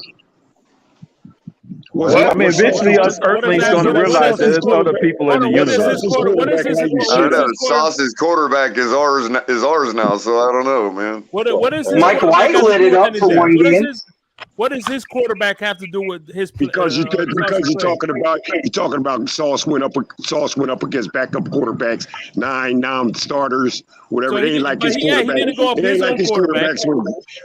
quarterbacks were great, bro. Yeah, but he wasn't the leader of their defense. What does that have to do with Sauce Gardner? He didn't play against the Jets offense. Well, you going to shit on Sauce, man, because he didn't play good quarterbacks. Shit, his quarterback wasn't nothing. And they because they didn't That's why he getting into these arguments. Yeah, because of the backfire in that way. That's why he getting into these discussions. It's going to easily be turned by the other fan base against us about us playing defense. One at a time. Fred, he didn't play. This is a dumb argument to get into. Did he play his quarterback? When did he play his quarterback? Can I try to steel man Fred a little? Can I at least try to steel man Fred? Because they're going to go against us playing against weak quarterbacks. Wait a minute. Everybody, one at a time. I know what you're saying. Iron sharpens iron. That's what his point is. In practice, so he didn't play. He didn't get to go against. I could have made a better point than Fred. Yeah, Fred, I could have steel manned you better than that, bro. Besides Davian Howard. Go ahead, Color. Besides Davian Howard, how many Pro Bowl cornerbacks played against his quarterback? Hold on, let me try to steel man Fred better than he did himself, real quick, okay? And this is only trying to steel man him to be fair. This is not necessarily what I believe, okay? Okay. You could argue that because his quarterback and his offense was terrible, that he saw a lot of action on the field last year and had to hold it down a lot more than the average. Exactly, Colin. Fred don't think that deep, Colin. I mean, you can put it that way. I wasn't going that way. Hold on. That's another angle, Color. I got to interject the Color real quick. Color, let me ask Color you just this. said it better than I did. That's all. I wasn't going to go that route, but it's a different way of taking it because it'll backfire. No, I'm not saying that's what I believe. I'm just trying to steel man Fred. That's too deep for him, man. That's why I'm trying to deploy our fan base not to go that route when it comes to other corners. All right, hold on. Color, I got a question for you. First of all, I understand what you're saying, that he went up against what he had in front of him in practice. But when it comes to the regular season, which causes the stats that actually count, Pro Reference doesn't really care what you did in practice. They care about what you did in the regular season in game, right? The 18 games. Am I correct, Color? Can we agree upon that? The stats are based on that? Oh, sure. Okay. So what the hell does it matter if he had Zach Wilson as his quarterback? What does that have to do with how well he performed against? Hold on, and let me get it off first. Okay, and then I'll let you interject. What does that have to do with how well he did against backup starting quarterbacks of the opposing team and the starting quarterbacks of the opposing teams that he faced? What does that have to do with that? Because if he saw more action because of the lackluster performance on his offense, right, and the time of possession that he was on the field went up, he's talking about regular season, that would require him. Hold on. That would require him to defend against a higher preponderance of plays from those terrible quarterbacks. You see what I'm saying? Can I interject on that? Let me land. So eventually, you guys are having two different arguments. So eventually, those bad quarterbacks or inferior quarterbacks would eventually should put up numbers no matter what because of the preponderance of time that they're on the field compared to his offense. But in the NFL, can I interject on that? During the regular season in NFL in practice, DBs are not intercepting their fucking quarterbacks. I'm sorry, they're not. They're not doing it. Yeah, they dropped a whole bunch of them today. You got that right. No, but they're intercepting in training camp. But during the regular season, they only have so much time to practice, and you're not going to be intercepting balls out there. Ask Tannehill, ask Peyton, ask goddamn Tom Brady. They're not doing it. So Deion couldn't ball out. He balled out. He got to Atlanta, and they had a garbage ass quarterback. That's bullshit. To your point, I have one counter. No Max Wayne garbage. Now to counter my own steel man, I would say that it's likely that extra time that Sauce was on the field probably didn't matter much. Yep, those are still bad quarterbacks. George wasn't garbage. He was all right. My point is that I truly believe because he didn't play the starting quarterbacks for most of the games he played in. I honestly think he was playing Madden on easy mode, bro. So obviously he's going to put up. Right, and that's fair. That's fair. That's what basically I'm how saying. I'm I don't think the extra time matters. And Sauce was playing the last play schedule. Don't forget that. I was just trying to. The reason I Steelman Fred is because everybody went haywire. Hold on. The reason I Steelman Fred is because everybody went haywire with what he said, and it wasn't that crazy. I just had to Steelman him to show it wasn't that crazy. The difference between the last play schedule and the first play schedule is that the first play schedule, they play the same games. But instead of that, but we played a third place schedule. They played a fourth place schedule. Instead of Buffalo coming to, instead of Buffalo going to Dallas, Dallas comes to Buffalo. Instead of Dallas going to Buffalo, Buffalo goes to Dallas. That's the difference between the first place schedule and the last place schedule. Yeah. So hold on. The first place teams of the opposing division. Yeah, it's where the games are played at too. So real quick, there is one point to all of this. Jeff George wasn't trash. Jeff George record with the Falcons was 16-19.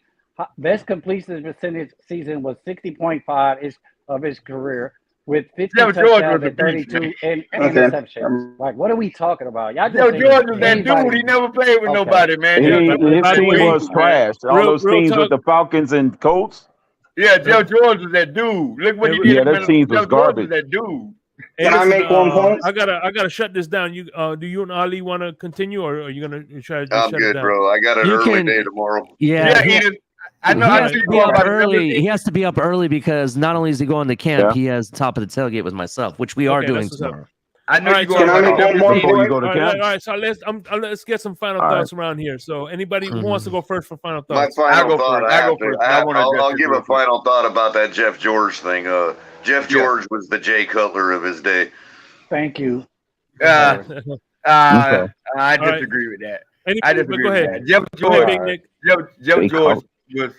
George was that dude. Jeff George had probably the best arm during his time, and he played against Warren Moon and someone. He had one of the best arms in the league. Andre Rison. My take is good night, everybody. My final take is good night, everybody. He didn't have the good night, Fred.